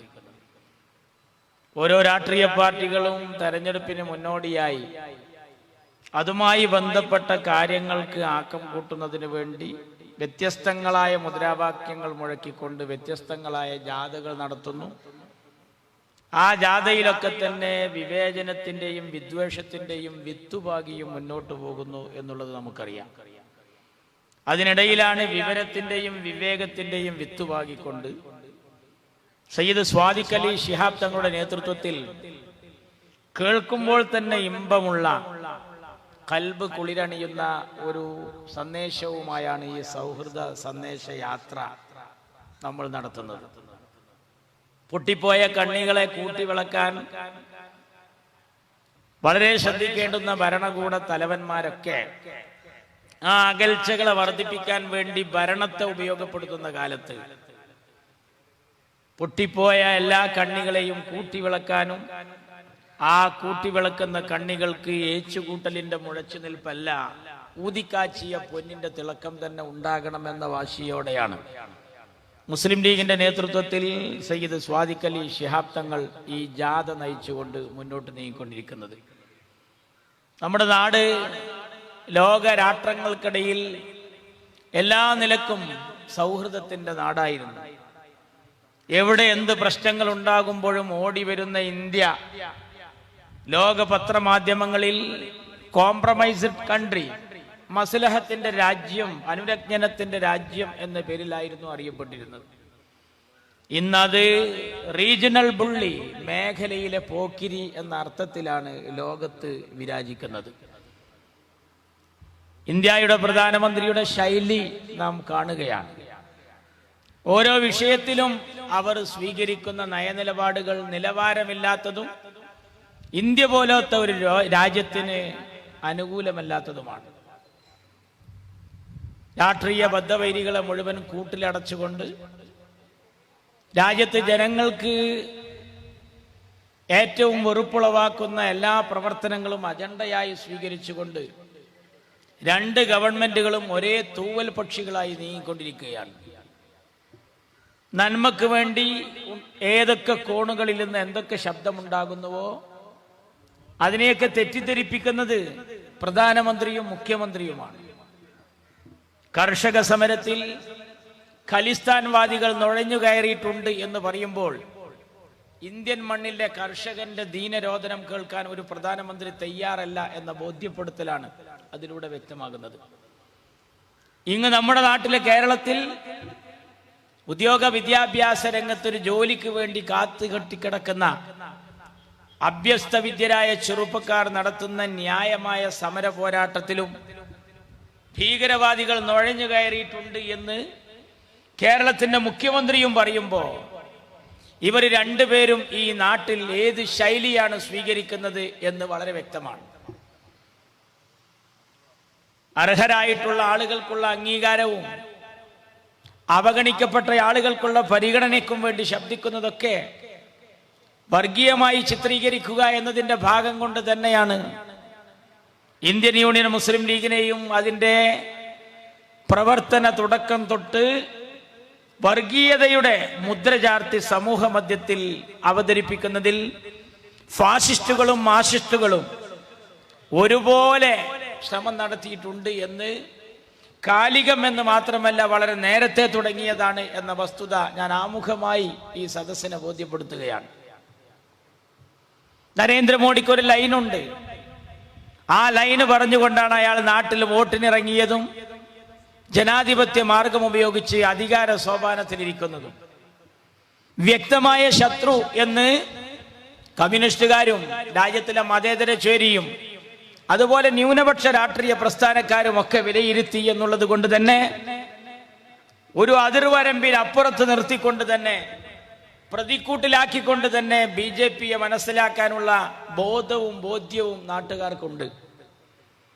എന്നാൽ ആട്ടിൻതോലണിഞ്ഞ ചെന്നായയെ പോലെ ഞങ്ങളാണ് ന്യൂനപക്ഷ സംരക്ഷകർ എന്ന് പറഞ്ഞുകൊണ്ട് കുറുക്കന്റെ ബുദ്ധിയോടുകൂടി നാട്ടിൽ നിലനിൽക്കുന്ന സൗഹൃദ അന്തരീക്ഷങ്ങളെ തകർത്തുകൊണ്ട് എങ്ങനെയെങ്കിലും ഒരു സീറ്റ് അടിച്ചെടുക്കാനുള്ള ഭഗീരഥ യത്നം നടത്തുന്നതിൽ കമ്മ്യൂണിസ്റ്റുകൾ സ്വീകരിക്കുന്ന ലൈന് മാർക്സിസ്റ്റ് പാർട്ടിയുടെയോ കമ്മ്യൂണിസ്റ്റ് പാർട്ടിയുടെയോ ചരിത്രത്തിൽ നാം നേരിട്ട് അനുഭവിച്ചിട്ടില്ലാത്തതാണ്. ഞാൻ അടിവരയിട്ടാണ് നേരിട്ട് എന്ന് പറയുന്നത്. ഉസ്മാൻ ഇബ്നു അഫ്ഫാന്റെ ചോര പുരണ്ട മുസാഫ് സാർ ചക്രവർത്തിമാരെ കൊട്ടാരത്തിലുണ്ട് എന്ന് പറഞ്ഞ് മതവികാരം വ്രണപ്പെടുത്തി ആ ഖുർആൻ നിങ്ങൾക്ക് കാണേണ്ടയോ എന്ന് ചോദിച്ചപ്പോ ഉസ്മാൻ ഇബ്നു അഫ്ഫാനെ കാണാത്ത ആളുകൾ അദ്ദേഹത്തിന്റെ രക്തം കാണാൻ ആഗ്രഹിച്ച് ആ പുരണ്ട മുസ്വാഫിനെ നോക്കാനുള്ള കാണാനുള്ള ഏറ്റവും വലിയ താല്പര്യം കമ്മ്യൂണിസ്റ്റുകൾക്ക് മുമ്പിൽ സമർപ്പിച്ചപ്പോ മുസൽമാന്റെ പിന്തുണയോടുകൂടി സാർ ചക്രവർത്തിമാർക്കെതിരെ പടനയിക്കുകയും ആ യുദ്ധം ജയിച്ച് മുസൽമാന്റെ പിന്തുണയോടുകൂടി ആ വിജയത്തെ മറ്റൊരു വഴിക്കാക്കി കൊണ്ടുപോവുകയുമാണ് കമ്മ്യൂണിസ്റ്റുകൾ ചെയ്തത് എന്നത് ചരിത്രം സാക്ഷിയാണ്. ആ ഖുർആൻ കാണിച്ചു കൊടുത്തില്ലെന്ന് മാത്രമല്ല, ബാക്കിയുള്ള ഖുർആനുകൾ കണ്ടുകെട്ടി, പള്ളികൾ അടച്ചുപൂട്ടി, മദ്രസകൾ മ്യൂസിയമാക്കി, ഖാദിമാരെ നാടുകടത്തി, ഫത്വ കൊടുക്കുന്ന മുഫ്തിമാരെ നാടുകടത്തി, അറബ് ഭാഷ വേണ്ടെന്ന് വെച്ചു. അങ്ങനെ എണ്ണിയാലൊടുങ്ങാത്ത കിരാത വാഴ്ചയാണ് മതരംഗത്ത് കമ്മ്യൂണിസ്റ്റുകൾ നടത്തിയത്. ഏത് വിഷയം എടുത്തു നോക്കിയാലും നമുക്കത് ബോധ്യമാണ്. തെരഞ്ഞെടുപ്പാകട്ടെ അല്ലാത്തതാവട്ടെ, മാർച്ചിട്ടുപാട്ടി രണ്ട് കോലത്തിലാണ് പ്രചരണം നടത്തുന്നത്. ഒന്ന് ന്യൂനപക്ഷത്തിന്റെ മുഹിബ്ബീങ്ങളായി അവതരിക്കുക ഒരു ഭാഗത്ത്, മറുഭാഗത്ത് ന്യൂനപക്ഷത്തെ ക്രൂശിച്ചുകൊണ്ട് ഭൂരിപക്ഷത്തെ കയ്യിലെടുക്കാൻ വേണ്ടി ഞാൻ നേരത്തെ സൂചിപ്പിച്ചതുപോലെ നരേന്ദ്രമോദിയുടെ ശൈലിയിൽ നീങ്ങുക. ഗുജറാത്ത് തെരഞ്ഞെടുപ്പ് നടക്കുമ്പോഴാണ് രാഹുൽ ഗാന്ധിയുടെ പ്രയാണത്തെക്കുറിച്ച് പത്രമാധ്യമങ്ങൾ കോൺഗ്രസ് മുന്നേറുന്നു എന്ന വാർത്ത കൊടുക്കുമ്പോ അഹമ്മദ് പട്ടേൽ ഗുജറാത്ത് അമീറാകും എന്ന് BJPയുടെ ന്യൂനപക്ഷ മോർച്ചയുടെ നേതാവ് കൂടിയായ മുക്താർ അബ്ബാസ് നഖ്വിയെ കൊണ്ട് തുടക്കത്തിൽ പറയിക്കുകയും BJP അത് ഏറ്റുപിടിക്കുകയും ചെയ്തു. അതേ ശൈലി തന്നെയാണ് കുഞ്ഞാലിക്കുട്ടി കേരളത്തിൽ മുഖ്യമന്ത്രിയാകുമോ, പ്രതിപക്ഷ നേതാവാകുമോ, UDFനെ നിയന്ത്രിക്കുമോ എന്ന ശൈലിയിൽ മാർക്സിസ്റ്റ് പാർട്ടിക്ക് സംസാരിക്കാനുള്ള പരുവത്തിലേക്ക് കൊണ്ടുചെന്നെത്തിച്ചതും. യഥാർത്ഥത്തിൽ കമ്മ്യൂണിസ്റ്റുകൾ ഇപ്പോൾ BJPക്ക് പഠിക്കുകയാണ്. ഓരോ ഉദാഹരണങ്ങൾ പരിശോധിച്ചാൽ നമുക്കത് ബോധ്യമാകും. ഒരു തെരഞ്ഞെടുപ്പ് അടുത്തു വന്നു എന്നതിന്റെ ഏറ്റവും വലിയ തെളിവ് ഇലക്ഷൻ കമ്മീഷന്റെ പ്രഖ്യാപനമായിട്ട് ഞാൻ കാണുന്നില്ല. ഇലക്ഷൻ കമ്മീഷൻ പ്രഖ്യാപിക്കുന്നതിന് മുമ്പേ മാർക്സിസ്റ്റ് പാർട്ടി ഒരു ലറൂറത്ത് പ്രഖ്യാപിക്കും. അത് കാലങ്ങളായിട്ടുള്ളൊരു കീഴ്വഴക്കമാണ്. ഇസ്ലാമിക ശരീഅത്ത് കാലത്തിന്റെ കൂലം കുത്തിയൊഴുക്കിൽ ഒലിച്ചു പോകുമെന്ന് പറയുമ്പോൾ ഒരു തെരഞ്ഞെടുപ്പ് വരുന്നുണ്ട് എന്ന് നമ്മൾ ഓർക്കണം. പാണക്കാട്ട് തങ്ങളെ അറസ്റ്റ് ചെയ്താലേ കേരളത്തിൽ സമാധാനമുണ്ടാകൂ എന്ന് അച്യുതാനന്ദനെ കൊണ്ട് പറയിപ്പിക്കുമ്പോ ഒരു തെരഞ്ഞെടുപ്പ് പിന്നാലെ വരുന്നുണ്ട്. തെരഞ്ഞെടുപ്പ് വരുമ്പോ കുളങ്കലയ്ക്ക് മീൻ പിടിക്കണം എന്നുള്ളത് മാർക്സിസ്റ്റ് പാർട്ടിയുടെ ഒരു ലൈനാണ്. നായക്ക് കന്നിമാസമായി എന്നറിയാൻ കലണ്ടർ നോക്കേണ്ടതില്ല എന്ന് നാട്ടുകാർ പറയാറുണ്ട്. കമ്മ്യൂണിസ്റ്റുകാർ ഈ ശൈലിയിലാണ് നാട്ടിൽ നീങ്ങിക്കൊണ്ടിരിക്കുന്നത്. പാണക്കാട് തങ്ങൾക്കെതിരെയായാലും ന്യൂനപക്ഷത്തിനെതിരെയായാലും ഈ നാട്ടിലെ ഹൈന്ദവ സഹോദരന്റെ വളരെ വിശാലമായ കാഴ്ചപ്പാടുകളെ മാർക്സിസ്റ്റ് പാർട്ടി തെറ്റായി വ്യാഖ്യാനിക്കുകയാണ്. ഇന്ത്യ രാജ്യത്തെ വിശിഷ്യ കേരള സംസ്ഥാനത്തിലെ ഹൈന്ദവർ ശ്രീ ശങ്കരന്റെയും ശ്രീനാരായണ ഗുരുവിന്റെയും അനുയായികളാണ്. അവരാണ് മാലിക് ദിനാറും അനുയായികളും കടന്നു വന്നപ്പോ അവർക്ക് കുടിക്കാൻ പാല് കൊടുത്തതും കിടക്കാൻ പായ കൊടുത്തതും. സെയിന്റ് തോമസിനോടും സ്വീകരിച്ച നിലപാട് അതായിരുന്നു. മങ്ങാട്ടച്ചൻ എന്ന് കേൾക്കുമ്പോൾ കുഞ്ഞായിൻ മുസ്ലിയാരുടെ പേര് ഓർമ്മ വരുന്ന ഈ നാട്ടിൽ, മമ്പുറം തങ്ങൾ എന്ന പേര് കേൾക്കുമ്പോൾ കോന്തുനായരുടെ പേര് ഓർമ്മ വരുന്ന നാട്ടിൽ, ആ നിത്യ സഹവർത്തിത്വത്തിന്റെ മടിയിലിരുത്തി ലാളിച്ച കേരളത്തിന്റെ സമാധാനത്തിന്റെ തെളിനീർ ചാലുകളിലൂടെ പാണക്കാട് കുടുംബവും മുസ്ലിം ലീഗ് രാഷ്ട്രീയ പാർട്ടിയും മുസ്ലിം ലീഗിന്റെ നേതാക്കളും ചെയ്ത സംഭാവനകൾ മഹത്തരമാണ് എന്ന് മാർക്സിസ്റ്റ് പാർട്ടിക്ക് അറിയാഞ്ഞിട്ടല്ല. ഞങ്ങളുടെ മാന്യത മാർക്സിസ്റ്റ് പാർട്ടിക്ക് നഷ്ടമുണ്ടാക്കുമെന്ന് ബോധ്യമായപ്പോഴാണ് എല്ലാ സൗഹൃദങ്ങളെയും തകർത്തുകൊണ്ട് മറ്റൊരു രീതിയിലേക്ക് കാര്യങ്ങളെ വളച്ചു കൊണ്ടുപോകുന്നത്. BJPക്ക് ഒരു മുറാദുണ്ട്. അതെന്താണ്? വളരെ നന്നായി ചിന്തിക്കുന്ന കേരളീയ പൊതുസമൂഹത്തിന്റെ ഇടയിൽ ഒരു സീറ്റ് ലഭ്യമാക്കുക എന്നുള്ളതാണ് അവരുടെ ഏറ്റവും വലിയ മുറാദ്. എന്നാൽ ഇപ്പോൾ കേരളത്തിന്റെ മുഖ്യമന്ത്രിക്കുള്ള ഏറ്റവും വലിയ മുറാദ്, അദ്ദേഹത്തിന് ഒരു മുസീബത്തുണ്ട്, ഒരു ലറൂറത്തുണ്ട്, അത് തീർന്നു കിട്ടലാണ്. അത് ലാവ്ലിൻ കേസാണ്. രണ്ടിലും ലാഭമുണ്ടാക്കുന്നത് ഈ രണ്ട് ടീമുകളുമാണ്. ഫലത്തിൽ അവർക്കുള്ള ലാഭം അവരുടെ ആജന്മ ശത്രുവായ ഇന്ത്യൻ നാഷണൽ കോൺഗ്രസിനെ ഇല്ലാതാക്കുക എന്നുള്ളതാണ്. ചുരുക്കത്തിൽ കോൺഗ്രസ് മുക്ത കേരളം BJPയുടെയും മാർക്സിസ്റ്റ് പാർട്ടിയുടെയും ഒരു അജണ്ടയാണ്. കണ്ടറിയാത്തവർ കൊണ്ടറിയും എന്ന് നാട്ടുകാർ പറഞ്ഞു കേട്ടിട്ടുണ്ട്. പക്ഷേ കൊണ്ടാലും അറിയാത്തൊരു വിഭാഗമുണ്ട് നാട്ടിൽ, അത് കമ്മ്യൂണിസ്റ്റുകളാണ്. കാരണം ത്രിപുരയിലും ബംഗാളിലും കമ്മ്യൂണിസ്റ്റ് കോട്ടക്കൊത്തളങ്ങളിലുമൊക്കെ താങ്കളുടെ പ്രതിമ മറിഞ്ഞു വീഴുമ്പോൾ കോൺഗ്രസെ രക്ഷപ്പെടുത്തണേ എന്ന് പറഞ്ഞ് നിലവിളിക്കുമ്പോൾ ഹയാത്തിൽ ഒരു കോൺഗ്രസിനെ ബാക്കി വെച്ചില്ല ഈ കമ്മ്യൂണിസ്റ്റുകൾ. ഇപ്പൊ എന്റെ സുഹൃത്ത് നൗഷാദ് ഇവിടെ സൂചിപ്പിച്ചതുപോലെ ഞങ്ങൾക്ക് 3 MP-മാരായിരുന്നു ഇന്ത്യയുടെ പാർലമെന്റിൽ. അതുപോലെ മാർക്സിസ്റ്റ് പാർട്ടിക്കും. ഞങ്ങൾ അന്നും ഇന്നും എന്നും കോൺഗ്രസിന്റെ സുഖത്തിലും ദുഃഖത്തിലും പങ്കെടുത്തു പോയവരാ. പക്ഷേ അന്ധമായ കോൺഗ്രസ് വിരോധം പറഞ്ഞ് കോൺഗ്രസ് മുക്ത ഭാരതത്തിന് വേണ്ടി നാട്ടുകാരെ ഉണർത്തി ഏത് ചെകുത്താനുമായും കൂട്ടുകൂടിയിട്ട് കോൺഗ്രസിനെ ഒരു പാഠം പഠിപ്പിക്കുമെന്ന് പറഞ്ഞ അതേ കമ്മ്യൂണിസ്റ്റുകൾ ഇന്നത്തെ രാവിലത്തെ പത്രവും ഇന്നലത്തെ പത്രവും എടുത്ത് പരിശോധിച്ചാൽ നമുക്കത് കാണും. അരിവാള് പുറത്ത് വരച്ചയാള് ത്രിവർണ്ണ പതാക പിടിച്ചു നിൽക്കുന്ന ചിത്രം. ഈ കമ്മ്യൂണിസ്റ്റുകാരുടെ ശൈലി ഞാൻ അത്ഭുതപ്പെടുകയാണ്. BJP എതിർക്കാൻ സ്വീകരിക്കേണ്ടുന്ന നല്ല നല്ല അവസരങ്ങളെല്ലാം ഇവർ കളഞ്ഞു വിളിക്കുകയാണ്. നമുക്കറിയാം, കേരള സംസ്ഥാനത്ത് ചില പഞ്ചായത്തുകൾ BJP ഭരിക്കുന്ന ഘട്ടത്തിലേക്ക് പ്രയാണം നടത്തിയത് ഈ അന്ധമായ കോൺഗ്രസ് വിരോധാണ്. നമ്പർ 1 മുനിസിപ്പാലിറ്റി ആദ്യമായി കേരളത്തിൽ പിടിക്കുന്നത് പാലക്കാടാണ്. പാലക്കാട്ടെ മുനിസിപ്പാലിറ്റി കമ്മ്യൂണിസ്റ്റുകൾക്ക് നല്ല സ്വാധീനമുണ്ടാകുന്ന ഒരു അവസരത്തിൽ, ഇന്ത്യൻ നാഷണൽ കോൺഗ്രസിന് നല്ല സ്വാധീനമുണ്ടാകുന്ന ഒരു അവസരത്തിൽ ആ ചിത്രങ്ങളൊക്കെ മാറ്റിമറിച്ച് BJPക്ക് വരാനുള്ള അവസരം ഒരുക്കി കൊടുത്തപ്പോ അതിനെ തടയിടാൻ കഴിഞ്ഞ തദ്ദേശ സ്വയംഭരണ സ്ഥാപനങ്ങളിലേക്കുള്ള വിജയഫലം വന്ന ശേഷം നമ്മൾ ശ്രമിച്ചതാണ്. വളരെ മനോഹരമായി പാലക്കാട് നഗരസഭയിൽ വരാതിരിക്കാനുള്ള ചിത്രമൊരുക്കമായിരുന്നു. പക്ഷെ മാർക്സിസ്റ്റ് പാർട്ടി അവസരം കളഞ്ഞു കൊടുത്തു. എന്നിട്ടിപ്പോ രണ്ടാം തവണ അവർ വന്നപ്പോ കഴിഞ്ഞ 5 കൊല്ലത്തെ ഭരണത്തിന്റെ ഹുങ്ക് അവർ ആവർത്തിച്ചത് എങ്ങനെയാണ്? നല്ല നല്ല റോഡ് ഉണ്ടാക്കിയിട്ടല്ല, നല്ല നല്ല വികസന പ്രക്രിയകൾ കൊണ്ടുവന്നിട്ടല്ല. അവര് ചെയ്തത് ജയ് ശ്രീറാം എന്ന വലിയൊരു ബാനർ മുനിസിപ്പാലിറ്റിയുടെ മുകളിൽ നിന്ന് താഴേക്ക് തൂക്കുകയും ലോകം കണ്ട മഹാത്മാഗാന്ധി എന്ന് പറയുന്ന ഇന്ത്യയുടെ രാഷ്ട്രപിതാവിന്റെ പ്രതിമയുടെ മുകളിൽ താമര കൊണ്ടുള്ള പതാക പുതക്കുകയും ചെയ്തു. അവിടെ കമ്മ്യൂണിസ്റ്റുകൾ ചെയ്തത് എന്താ? ആ ബാനർ കീറിപ്പറിച്ചു, അവിടെ പോയി യുദ്ധം ചെയ്തു. അല്ല, BJPയെ തോൽപ്പിക്കേണ്ടത് അങ്ങനെയല്ല. 28 സീറ്റ് ഉണ്ടാകുമ്പോ ആ BJPയെ തോൽപ്പിക്കാൻ ഇപ്പുറത്ത് 26 കോൺഗ്രസ് സഹായിക്കാമെന്ന് പറയുമ്പോ അതിന്റെ കൂടെ നിന്ന് സഹായിച്ച് BJPയെ ഇല്ലാതാക്കലായിരുന്നു ബുദ്ധി. അതാണ് ജനാധിപത്യ മാർഗം. ഒച്ചയുണ്ടാക്കാതെ, അനക്കമുണ്ടാക്കാതെ, ചെയ്യേണ്ടുന്ന ആ പണി ചെയ്യാതെ BJPയോട് കടിക്കുക, മാന്തുക. എന്റെ CH പറയാറുണ്ട്, ഈ കമ്മ്യൂണിസ്റ്റുകൾക്ക് വിവാഹത്തിൽ ഒരു വിശ്വാസവുമില്ല, ബലാത്സംഗത്തിൽ ഭയങ്കര വിശ്വാസമാണ് എന്ന്. ആ ശൈലി ഇവർ സ്വീകരിക്കുന്നു. അവിടെയാണ് നമ്മൾ മനസ്സിലാക്കേണ്ടത്. രണ്ടും 2 ശൈലിയിൽ നീങ്ങിക്കൊണ്ടിരിക്കുകയാണ്.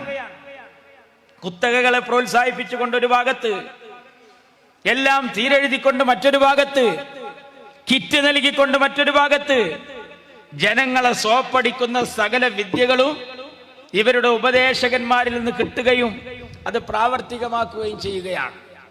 ഞാൻ സംസാരിക്കുന്നത് താനൂരിന്റെ മണ്ണിലാണ്. കടലോര മേഖല ഭീതിതമായ അന്തരീക്ഷത്തിലാണ് കഴിഞ്ഞു പോരുന്നത്. ജനങ്ങളെ വിഡ്ഢികളാക്കിക്കൊണ്ടാണ് ആ കരാറുമായി ബന്ധപ്പെട്ട കാര്യങ്ങൾക്ക് ആക്കം കൂട്ടിയത് എന്ന് നമ്മൾ അറിയണം. ഈ കമ്മ്യൂണിസ്റ്റുകൾ സാധാരണ പറയാറുണ്ട്, ആണവ കരാർ അറബിക്കടലിൽ, ആസിയാൻ കരാർ അറബിക്കടലിൽ, ഘാട്ട് കരാർ അറബിക്കടലിൽ. ഞാൻ അതൊക്കെ കേൾക്കുമ്പോൾ ആലോചിച്ചത്, ഈ സാധുക്കൾക്ക് ഇതിനോടുള്ള വിരോധം കൊണ്ടാണ് ഇതൊക്കെ അറബിക്കടലിൽ കൊണ്ടുപോയിട്ടത് എന്നാണ്. അല്ല മക്കളെ, എല്ലാം കടലിൽ കൊണ്ടുപോയിട്ട ശേഷം പിന്നെ കടലൊന്നിച്ച് വിൽക്കാനുള്ള തന്ത്രത്തിനായിരുന്നു, അവസരത്തിനായിരുന്നു ഇവർ കാത്തിരുന്നത് എന്ന് ഇപ്പോഴാണ് നമുക്ക് ബോധ്യമാകുന്നത്. ഇവിടെയാണ് തൊഴിലാളി വർഗത്തിന്റെ രാഷ്ട്രീയ പാർട്ടി ഇപ്പോൾ എവിടെ നിൽക്കുന്നു എന്നറിയേണ്ടത്. എന്റെ കുട്ടിക്കാലത്ത് ഞാൻ ഏറ്റവും കേട്ട പാട്ട് കമ്മ്യൂണിസ്റ്റ് പാർട്ടിയുടെ പൊതുയോഗത്തിൽ തൊഴിലാളി ഐക്യം സിന്ദാബാദ് എന്നായിരുന്നുവെങ്കിൽ ഇന്ന് മുതലാളി ഐക്യം സിന്ദാബാദ് എന്ന പരുവത്തിലേക്ക് മാറിയിരിക്കുന്നു. ഈ സാധുക്കൾക്ക് ഈശ്വരനിൽ ഒരു വിശ്വാസവുമില്ല, കോടീശ്വരനിൽ ഭയങ്കര വിശ്വാസവും ആയിരിക്കുന്നു. എവിടേക്കാണ് ഈ പോക്ക്? ഇതിന്റെ കാര്യം എന്താണ്? പഴയ കമ്മ്യൂണിസ്റ്റ് പാർട്ടി, അത് പരേതനായ കമ്മ്യൂണിസ്റ്റ് പാർട്ടി, പരേതനായ മാർക്സിസ്റ്റ് പാർട്ടി, ഇന്ന് ജീവിച്ചിരിക്കുന്ന കമ്മ്യൂണിസ്റ്റ് പാർട്ടി, മാർക്സിസ്റ്റ് പാർട്ടി എന്ന് പറയുന്നത് പിണറായി ഫാൻസ് അസോസിയേഷൻ ആണ്.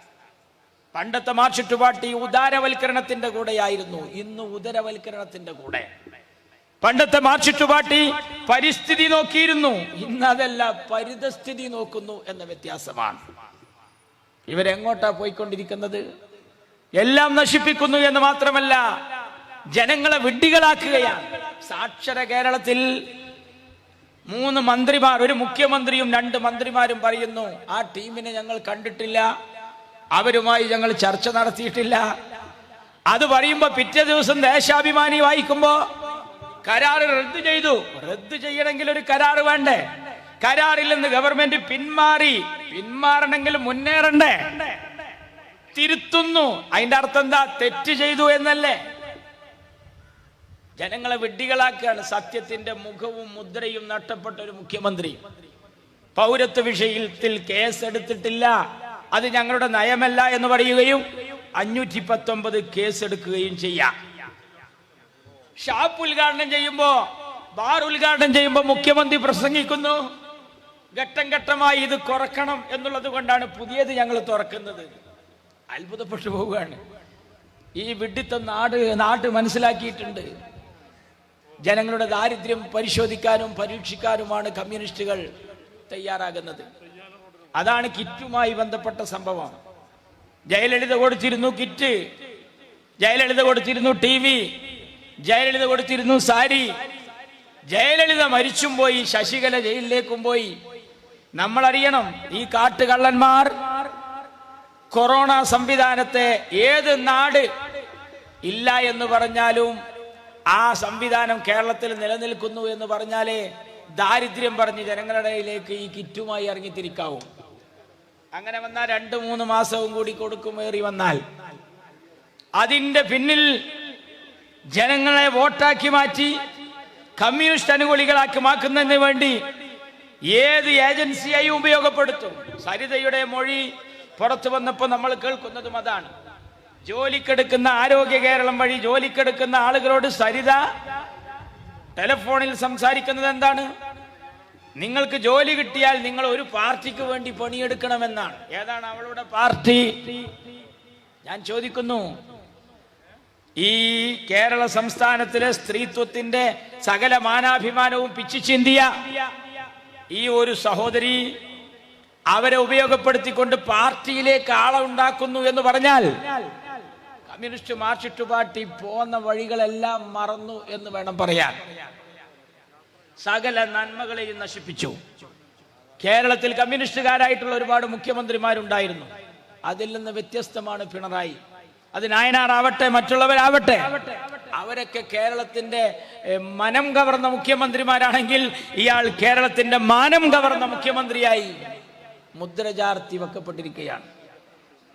ഈ ഭീതിതമായ അവസ്ഥ മാറ്റാനുള്ള ഒരു ശ്രമമാണ് ഈ തെരഞ്ഞെടുപ്പിലൂടെ നമുക്ക് വരുന്നത്. ആരെയും മാനിക്കാത്ത മുഖ്യമന്ത്രിക്ക് ആരെയും പേടിയില്ലാതായിരിക്കുന്നു. മാത്രവുമല്ല, സരിതയുടെ മൊഴി വെച്ച് അവർ പറയുന്നത് ഈ നിയമനത്തിന് വേണ്ടി കാശ് കൊടുത്ത ആളുകളോട് നിങ്ങൾ ബേജാറാകേണ്ടതില്ല, ഞാൻ നിങ്ങൾ പറഞ്ഞ കാര്യങ്ങൾ വ്യക്തമായും കൃത്യമായും ശരിപ്പെടുത്തി തരും. കാര്യം, ഞാൻ ചില ഉദ്യോഗസ്ഥർക്ക് ഇത്ര കൊടുക്കണം, മന്ത്രിമാർക്ക് ഇത്ര കൊടുക്കണം. മാത്രല്ല, എന്നെ മാർക്സിസ്റ്റ് പാർട്ടിക്ക് പേടിയാണ്, പിണറായി വിജയന് പേടിയാണ്. ജഡ്ജിയെ പേടിക്കാത്ത, പടച്ചോനെ പേടിക്കാത്ത, പടപ്പോളെ പേടിക്കാത്ത കമ്മ്യൂണിസ്റ്റുകാർ സരിതയെ പേടിക്കുന്നു എന്ന് സരിതയാണ് പറയുന്നത്. കാര്യങ്ങളുടെ പോക്ക് എങ്ങോട്ടാണ്? യഥാർത്ഥത്തിൽ വല്ലാത്തൊരു ശൈലിയിൽ ഒരു ഭരണകർത്താവ് നീങ്ങാണ്. രമേശ് ചെന്നിത്തലയുടെ ജാഥയിൽ കാലുകൊണ്ട് സെൽഫി എടുക്കുന്ന കുട്ടി, മുനവ്വർ അലി തങ്ങളുടെ സെൽഫി എടുക്കുന്ന ആളുകൾ, സ്വാദിഖ് അലി ശിഹാബ് തങ്ങളെ സെൽഫി എടുക്കുന്ന പ്രവർത്തകന്മാർ, ഉമ്മൻചാണ്ടിയെ കെട്ടിപ്പിടിച്ച് ജനസമ്പർക്ക പരിപാടിയിൽ നിന്ന് വിടാതെ അയാളെ പുണരുന്ന ചിത്രങ്ങൾ നമ്മൾ കാണുകയാണ്. ജീവൻ പണയം വെച്ച് രാഹുലും പ്രിയങ്കയും സെൽഫിക്ക് നിൽക്കുമ്പോ SFI-കാരൻ സെൽഫി എടുക്കുമ്പോ കൈക്ക് തട്ടുന്ന പിണറായി. ചോദ്യം ചോദിക്കുന്ന വിദ്യാർത്ഥിയോട് കഴിഞ്ഞു, ഇനി സമയമില്ല, ചോദ്യം അവസാനിച്ചു. ഇയാൾ ആരാ? ഭരണത്തലവനോ അതോ കൊള്ളത്തലവനോ? തോന്നുന്നവരോടൊക്കെ തോന്നിയ കോലത്തിൽ സംസാരിക്കുന്നു ഈ മുഖ്യമന്ത്രി. അതുകൊണ്ട് വരാനിരിക്കുന്ന തെരഞ്ഞെടുപ്പിലെ വോട്ട് മാറ്റത്തിനല്ല, പെരുമാറ്റത്തിനാണ് എന്നാണ് മുസ്ലിം ലീഗിന് സൂചിപ്പിക്കുവാനുള്ളത്. അതുകൊണ്ട് ആ പെരുമാറ്റം നന്നാക്കാൻ കേരളീയ പൊതുസമൂഹത്തിന് നന്മയുടെ മുഖങ്ങളായ ജനാധിപത്യ ചേരിയുടെ നേതാക്കളെ അവരോധിക്കാൻ ഉതകുന്ന രീതിയിലേക്കുള്ള നല്ല ഒരു ഭരണത്തിന് തുടക്കം കുറിക്കാനുള്ള ശ്രമകരമായ ദൗത്യത്തിന്റെ തുടക്കമാകട്ടെ ഈ സൗഹൃദ സന്ദേശ യാത്ര എന്ന് ആശിച്ചുകൊണ്ട് ഞാൻ അവസാനിപ്പിക്കുന്നു. അസ്സലാമു അലൈക്കും.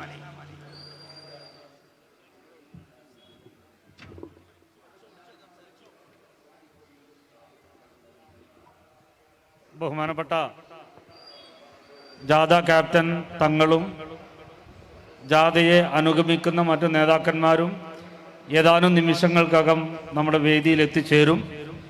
ഈ സമ്മേളന പരിപാടിയുടെ ഔപചാരികമായി ഇരിക്കുന്ന എൻ്റെ ആത്മസുഹൃത്തുക്കളായ അബ്ദുറഹ്മാൻ രണ്ടത്താണി, ഷംസു, ബാവഹാജി, എല്ലാവരും ഒരുപാട് പേരുണ്ട്. എനിക്കാണെങ്കിൽ ഇങ്ങനെ തിരിഞ്ഞ് അങ്ങോട്ടും ഇങ്ങോട്ടും തല തിരിക്കാൻ കഴിയില്ല. നേർവഴിയാണ് ഞാൻ നടന്നത്. പടച്ചോനിൻ്റെ ശരീരത്തിനെയും നേരിലാക്കി.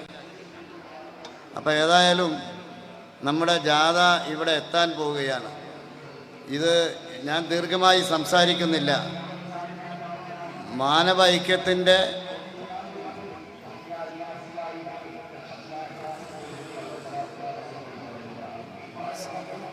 സ്നേഹ സന്ദേശവുമായി നമ്മുടെ പ്രിയപ്പെട്ട സാദിഖ് അലി തങ്ങൾ ഇവിടെ എത്തുകയാണ്. ഈ സന്ദേശം നിങ്ങളുടെ മനസ്സിൻ്റെ ആഴങ്ങളിലേക്ക് ഏറ്റുവാങ്ങണമെന്നാണ് എനിക്ക് പറയാനുള്ളത്. ഇവിടെ ഈ ജാഥയുടെ ഉദ്ദേശം രാഷ്ട്രീയ മേഖലയിൽ നിന്ന് നഷ്ടപ്പെട്ടു പോയ ധാർമ്മികതയും നീതിയും വീണ്ടെടുക്കുക എന്നതാണ്. നമ്മുടെ ഈ കാലഘട്ടം വളരെ കലുഷമായ ഒരു അന്തരീക്ഷത്തിലേക്ക് നീങ്ങുകയാണ്. നമുക്കറിയാം, ഇവിടെ ഒരുപാട് ഇലക്ഷനുകൾ കഴിഞ്ഞു പോയിട്ടുണ്ട്, ഒരുപാട് തെരഞ്ഞെടുപ്പുകൾ കഴിഞ്ഞു പോയിട്ടുണ്ട്. അതിലൊക്കെ വ്യത്യസ്ത വീക്ഷണമുള്ള മുന്നണികൾ തമ്മിൽ മത്സരിച്ചിട്ടുണ്ട്. പക്ഷെ അതിലൊന്നും കാണാത്ത വിധത്തിൽ വളരെ നിഷ്ഠൂരമായ ഹീനമായ ഒരു സമീപനവുമായി CPM വന്നിരിക്കുകയാണ്. ഇത് കേരളത്തിലെ സമാധാന അന്തരീക്ഷം തകർക്കാനുള്ള നീക്കവുമായാണ് അവർ വരുന്നത്. തുടർഭരണം വേണമത്രേ അവർക്ക്. തുടർഭരണം കിട്ടാൻ എന്ത് അടവുകളും പയറ്റും എന്നുള്ളതിൻ്റെ തെളിവാണ് നമുക്കിവിടെ കാണാൻ കഴിയുന്നത്. കേരളം സമാധാനത്തിൻ്റെ പച്ചത്തുരുത്താണ്. മറ്റ് സംസ്ഥാനങ്ങളിലൊക്കെ വർഗീയ ലഹളകൾ ഉണ്ടാകുകയും അതിൻ്റെ പേരിൽ ഒരുപാട് രക്തപ്പുഴകൾ ഒഴുകുകയും ചെയ്ത അനുഭവം നമുക്ക് കാണാൻ കഴിഞ്ഞിട്ടുണ്ട്. എന്നാൽ കേരളത്തിൽ ചിലരൊക്കെ അതിന് ക്ഷമിച്ചിട്ടുണ്ടെങ്കിലും ഇന്നും കേരളം സമാധാനത്തിൻ്റെ പച്ചത്തുരുത്തായി നിലനിൽക്കുകയാണ്. പക്ഷേ ഇവിടെ ഭരണം കിട്ടുവാൻ വേണ്ടി, ഭരണത്തിലേറി ഇതുവരെ തുടർന്നു വന്ന കൊള്ള നടത്തുവാൻ വേണ്ടി വീണ്ടും ഒരു ശ്രമം നടത്തുകയാണ് പിണറായി സർക്കാർ. അവരെന്താണ് ചെയ്തുകൊണ്ടിരിക്കുന്നത്? സമാധാനത്തോടെ സാഹോദര്യത്തോടെ ജീവിച്ചു വന്ന ജനങ്ങളുടെ ഇടയിൽ ഭിന്നിപ്പുണ്ടാക്കാൻ വേണ്ടി ശ്രമിക്കുന്നു. ഇവരെ അകറ്റി തമ്മിലടിപ്പിച്ച് വളരെ കലാപകലുഷിതമായ ഒരു അന്തരീക്ഷം ഇവിടെ ഉണ്ടാക്കാൻ വേണ്ടി ശ്രമിക്കുകയാണ്. നമുക്കറിയാം, ഹിന്ദു ദർശനത്തെക്കുറിച്ച് നമുക്കറിയാം. സഹസ്രാബ്ദങ്ങളിലൂടെ തുടർന്നു വന്ന ഹിന്ദു ദർശനം പറയുന്നത് തമ്മിൽ കലഹിക്കാനല്ല. ഒരു മതവും പറയുന്നില്ല തമ്മിൽ കലഹിക്കണമെന്ന്. മറ്റ് മതങ്ങൾക്കെതിരെ ശക്തമായ നടപടികളുമായി അവരെ ആക്രമിക്കാനുള്ള നീക്കങ്ങളുമായി മുന്നോട്ട് പോകണമെന്ന് ഒരു മതവും പറയുന്നില്ല. ലോക സമസ്ത സുഖിനോ ഭവന്തു എന്ന് ഹിന്ദുമതം പറയുമ്പോൾ നിന്നെപ്പോലെ നിന്നെ അയൽക്കാരനെയും സ്നേഹിക്കുക എന്ന് ക്രിസ്തു മതം പറയുന്നു. അതുപോലെ വളരെ നല്ലൊരു സന്ദേശവുമായി ഇസ്ലാം മതവും ഇവിടെ വരുന്നു. എന്താണ് പറയുന്നത്? നിങ്ങൾ പരസ്പരം സ്നേഹിക്കുക, നിങ്ങൾ ഒന്നിച്ച് ജീവിക്കുക. ഇതാണ് എല്ലാ മതങ്ങളും പറയുന്നത്. പക്ഷേ ചിലർ മതങ്ങളുടെ പേരുപയോഗിച്ച് ജനങ്ങളെ തല്ലിക്കാൻ വേണ്ടി ശ്രമിക്കുന്നു. അത് അഖിലേന്ത്യാ തലത്തിൽ നടത്തുന്നത് BJP ആണ്. BJP നടത്തുന്ന ശ്രമത്തിന് അനുകൂലമായി ഇവിടെ മാർക്സിസ്റ്റ് പാർട്ടി നയങ്ങൾ ആവിഷ്കരിച്ച് മുന്നോട്ട് വരികയാണ്.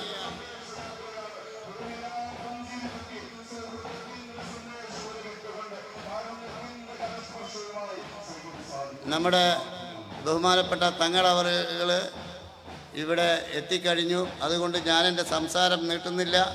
എനിക്ക് പറയാനുള്ളത്, മാനവികതയിൽ വിശ്വസിക്കുന്ന, നാട്ടിലെ മനുഷ്യരാശിയോട് സ്നേഹമുള്ള എല്ലാവരും ഈ സന്ദേശം ഉൾക്കൊള്ളണം, ഞങ്ങളോടൊപ്പം വരണം.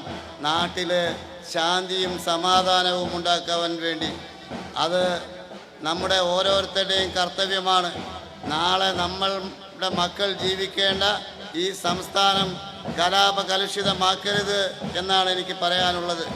ഈ ജാഥ തീർച്ചയായും കേരളത്തിൽ ആകെ സമാധാനത്തിൻ്റെ സന്ദേശം, സമാധാനത്തിൻ്റെ പൂക്കൾ വിടർത്തുമെന്ന കാര്യത്തിൽ സംശയമില്ല.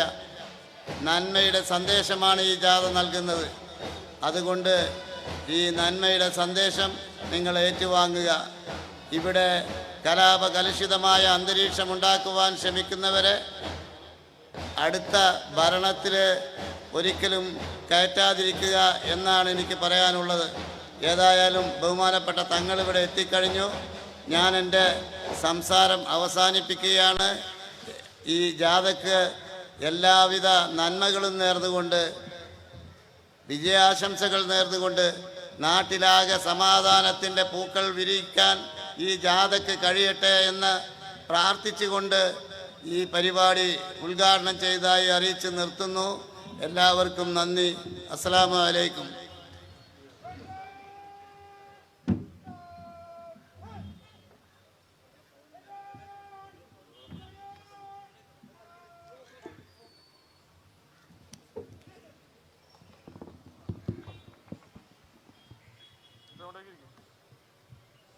ബഹുമാനപ്പെട്ട ഈ യോഗത്തിൻ്റെ അധ്യക്ഷനും താനൂർ മുനിസിപ്പൽ മുസ്ലിം ലീഗ് കമ്മിറ്റിയുടെ പ്രസിഡന്റുമായ TPM അബ്ദുൽ കരീം സാഹിബ്, ഈ യോഗത്തിൽ ഇവിടെ പങ്കെടുത്തിട്ടുള്ള ഉദ്ഘാടകൻ മുൻ മന്ത്രിയുമായ ബഹുമാനപ്പെട്ട കുട്ടി അഹമ്മദ് കുട്ടി സാഹിബ്, ഈ യോഗത്തിൽ ഇവിടെ എത്തിച്ചേർന്നിട്ടുള്ള, കൂടുതലായി നീട്ടി പറയുന്നില്ല, ഈ സദസ്സിൽ ഉള്ളവരും വേദിയിലുള്ള മുസ്ലിം ലീഗിൻ്റെ, യൂത്ത് ലീഗിൻ്റെ, STUവിൻ്റെ സമുന്നതനായ നേതാക്കന്മാരെ, ഈ വേദിയിൽ ഇവിടെ എത്തിച്ചേർന്നിട്ടുള്ള പ്രവർത്തകന്മാരെ, സുഹൃത്തുക്കളെ, മാനവിക ഐക്യത്തിന് വേണ്ടി സയ്യിദ് സാദിഖ് അലി ശിഹാബ് തങ്ങൾ നായകനായി ഇവിടെ എത്തിച്ചേർന്നിട്ടുള്ള സൗഹൃദ സന്ദേശ യാത്രക്ക് ഈ കഴിഞ്ഞ 27-ാം തീയതി ചരിത്രമുറങ്ങുന്ന സാംസ്കാരിക പൈതൃക മണ്ണായ പൊന്നാനിയിൽ നിന്നും തുടക്കം കുറിച്ച് ഇന്ന് ഇവിടെ ഈ ഓലപ്പീടികയിൽ എത്തിച്ചേർന്നിരിക്കുകയാണ്. കേരളത്തിലെ മാനവിക ഐക്യത്തിനു വേണ്ടിയും സമൂഹത്തിലെ വിവിധ ജനവിഭാഗങ്ങൾക്കിടയിൽ സ്നേഹവും സൗഹാർദ്ദവും പരസ്പര വിശ്വാസവും ഐക്യവും ഊട്ടിയുറപ്പിക്കാൻ വേണ്ടി ബഹുമാനപ്പെട്ട പാണക്കാട് സയ്യിദ് സാദിഖ് അലി ശിഹാബ് തങ്ങൾ നേതൃത്വം ഏറ്റെടുത്തുകൊണ്ടുള്ള ജാഥയാണ് ഈ ഓലപ്പീടികയിൽ എത്തിച്ചേർന്നിട്ടുള്ളത്. പ്രിയപ്പെട്ട സുഹൃത്തുക്കളെ, മാനവിക ഐക്യം നിലനിർത്തുവാൻ വേണ്ടി ഈ നാടിൻ്റെ മതമൈത്രിക്ക് കരുത്തുറ്റ ചിറകുകൾ നൽകിയ ഇവരാണ് പാണക്കാട് കുടുംബം. ആ പാണക്കാട് കുടുംബത്തിൽ നിന്നും ബ്രിട്ടീഷുകാർ ഇന്ത്യ ഭരിച്ചിരുന്ന കാലത്ത് സ്വാതന്ത്ര്യത്തിന് വേണ്ടി പൊരുതി നമ്മുടെ നാട്ടിലെ ആളുകൾക്ക് സമാധാനം കിട്ടുന്ന രൂപത്തിലും അടിമകളായി ജീവിച്ച നമ്മുടെ നാട്ടിലെ ആളുകൾക്ക് സ്വാതന്ത്ര്യം നേടിക്കൊടുത്ത സ്വാതന്ത്ര്യ സമര സേനാനികളെ സംബന്ധിച്ച് നമുക്കറിയാം. അതേപോലെ പാണക്കാട് കുടുംബത്തിൽ നിന്നും ബ്രിട്ടീഷുകാർക്കെതിരെ പടപൊരുതി സ്വാതന്ത്ര്യം നേടിത്തരാൻ വേണ്ടി പട നയിച്ചിട്ടുള്ള സ്വാതന്ത്ര്യ സമര സേനാനിയായ പാണക്കാട് കുടുംബത്തിലെ സയ്യിദ് ഹുസൈൻ ആറ്റക്കോയ തങ്ങളുടെ പൗത്രനായ സയ്യിദ് പാണക്കാട് പൂക്കോയ തങ്ങളുടെ പൗത്രനായ പാണക്കാട് സയ്യിദ് സാദിഖ് അലി ശിഹാബ് തങ്ങൾ അദ്ദേഹത്തിൻ്റെ പാത പിൻപറ്റിയാണ് ഈ സമര നേതൃത്വം ഏറ്റെടുത്തിട്ടുള്ളത്. ഞാൻ കൂടുതലായി ഒന്നും പറയുന്നില്ല. ഈ സമര നേതൃത്വം ഏറ്റെടുത്ത പാണക്കാട് സാദിഖ് അലി ശിഹാബ് തങ്ങൾ ഈ നാട്ടിലെ വർഗീയ ഫാസിസ്റ്റ് കക്ഷികൾ ഇവിടെ നമ്മുടെ നാട്ടിൽ വർഗീയത വെച്ച് വിളമ്പുന്ന ഈ ഒരു അവസരത്തിലാണ് ഈ ജാഥ ഇവിടെ കടന്നു വന്നിട്ടുള്ളത്. ഈ യോഗത്തിൽ സംബന്ധിച്ചിട്ടുള്ള എല്ലാവർക്കും, ഈ വേദിയിലുള്ള നേതാക്കന്മാർക്ക്, പ്രത്യേകിച്ച് ഇവിടെ എത്തിച്ചേർന്നിട്ടുള്ള ജാഥാ നായകൻ സാദിഖ് അലി തങ്ങൾക്കും, ഇവിടെ വേദിയിലുള്ള സമ്പന്നരായ നേതാക്കന്മാർക്കും, ഈ സദസ്സിൽ ഇവിടെ കൂടിച്ചേർന്നിട്ടുള്ള എല്ലാ പ്രവർത്തകന്മാർക്കും ഒറ്റവാക്കിൽ സ്വാഗതം ആശംസിച്ചുകൊണ്ട് ഈ ചടങ്ങിന്റെ നിയന്ത്രണം ഏറ്റെടുക്കാൻ വേണ്ടി ബഹുമാനപ്പെട്ട അധ്യക്ഷൻ കരീം സാഹിബിനെ ക്ഷണിച്ചുകൊണ്ട് ഞാൻ എൻ്റെ വാക്കുകൾ അവസാനിപ്പിക്കുന്നു. ജയ്.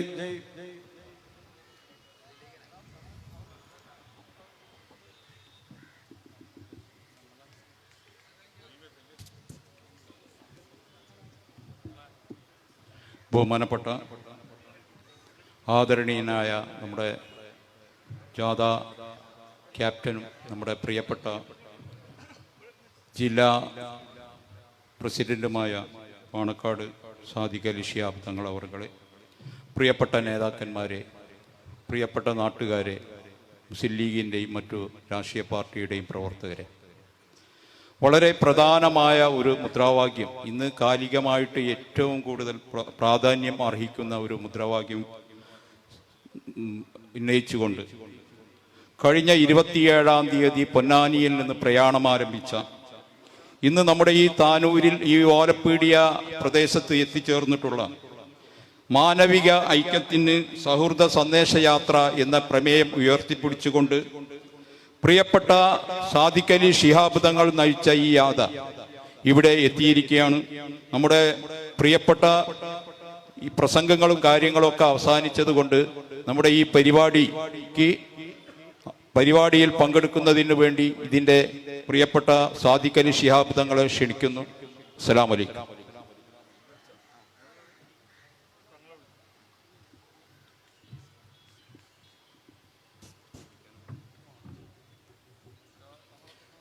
അസ്സലാമു അലൈക്കും വറഹ്മത്തുള്ളാഹി. ബിസ്മില്ലാഹിർ റഹ്മാനിർ റഹീം. അൽഹംദുലില്ലാഹി റബ്ബിൽ ആലമീൻ. എല്ലാവർക്കും എൻ്റെ വിനീതമായ നമസ്കാരം. ബഹുമാന്യ അധ്യക്ഷൻ ശ്രീ വേദിയിൽ ഉപേക്ഷയായിട്ടുള്ള കുട്ടിയമ്മ സാഹിബ്, ബ്രഹ്മണ്ട സാഹിബ്, ജില്ലാ സെക്രട്ടറി പ്രിയപ്പെട്ട ലത്തീഫ് സാഹിബ്, ശംസുദ്ദീൻ സാഹിബ്, പ്രിയപ്പെട്ട മുത്തുകോയ തങ്ങൾ, ഫഖറുദ്ദീൻ തങ്ങൾ തുടങ്ങി വേദിയിൽ ബാവാജി, മുൻനിരയിലുള്ളവരെ മാത്രം ഞാൻ പറയുന്ന, ബാക്കിയുള്ള എല്ലാവരും, സംസ്ഥാന, ജില്ലാ, മണ്ഡലം, പഞ്ചായത്ത് തലങ്ങളിലെല്ലാം മുസ്ലിം ലീഗിൻ്റെയും പോഷക സംഘടനയുടെയും ഒക്കെ കരുത്തുറ്റ നേതാക്കൾ, ഇവിടെ കൂടിയ ഈ ജാഥക്ക് പിന്തുണയും ശക്തിയും നൽകുന്നതിന് വേണ്ടി എത്തിച്ചേർന്ന പ്രിയപ്പെട്ട സഹോദരി സഹോദരന്മാർ, താനൂർ മണ്ഡലത്തിൽ ഓലപ്പിടിക പ്രദേശത്ത് ഈ ജാഥയുടെ പ്രഥമ പൊതുസമ്മേളനം, ഇന്നത്തെ പ്രഥമ പൊതുസമ്മേളനം ഇവിടെ നടക്കുകയാണല്ലോ. സൗഹൃദ സന്ദേശയാത്രയുടെ സന്ദേശവും അതിൻ്റെ ഉള്ളടക്കവും എല്ലാം വളരെ വിശദമായിട്ട് തന്നെ മുൻ പ്രാസംഗികന്മാരിൽ നിന്നൊക്കെ നിങ്ങൾ കേട്ട് കഴിഞ്ഞു. ഇവിടെ ഓലപ്പീടികയിൽ ഇത് സമാപിക്കുമ്പോൾ ഒരു നല്ല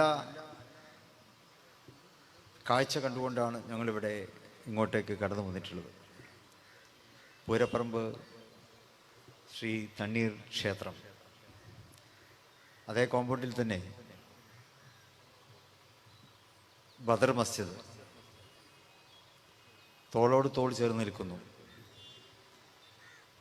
നേരത്തെ ഇവിടെ അനൗൺസ്മെൻറ്റ് ചെയ്തപ്പോൾ അദ്ദേഹം പറഞ്ഞതുപോലെ ഇടശ്ശേരി ഗോവിന്ദ നായരും അദ്ദേഹത്തിൻ്റെ സഹപാഠി അലവിക്കുട്ടിയും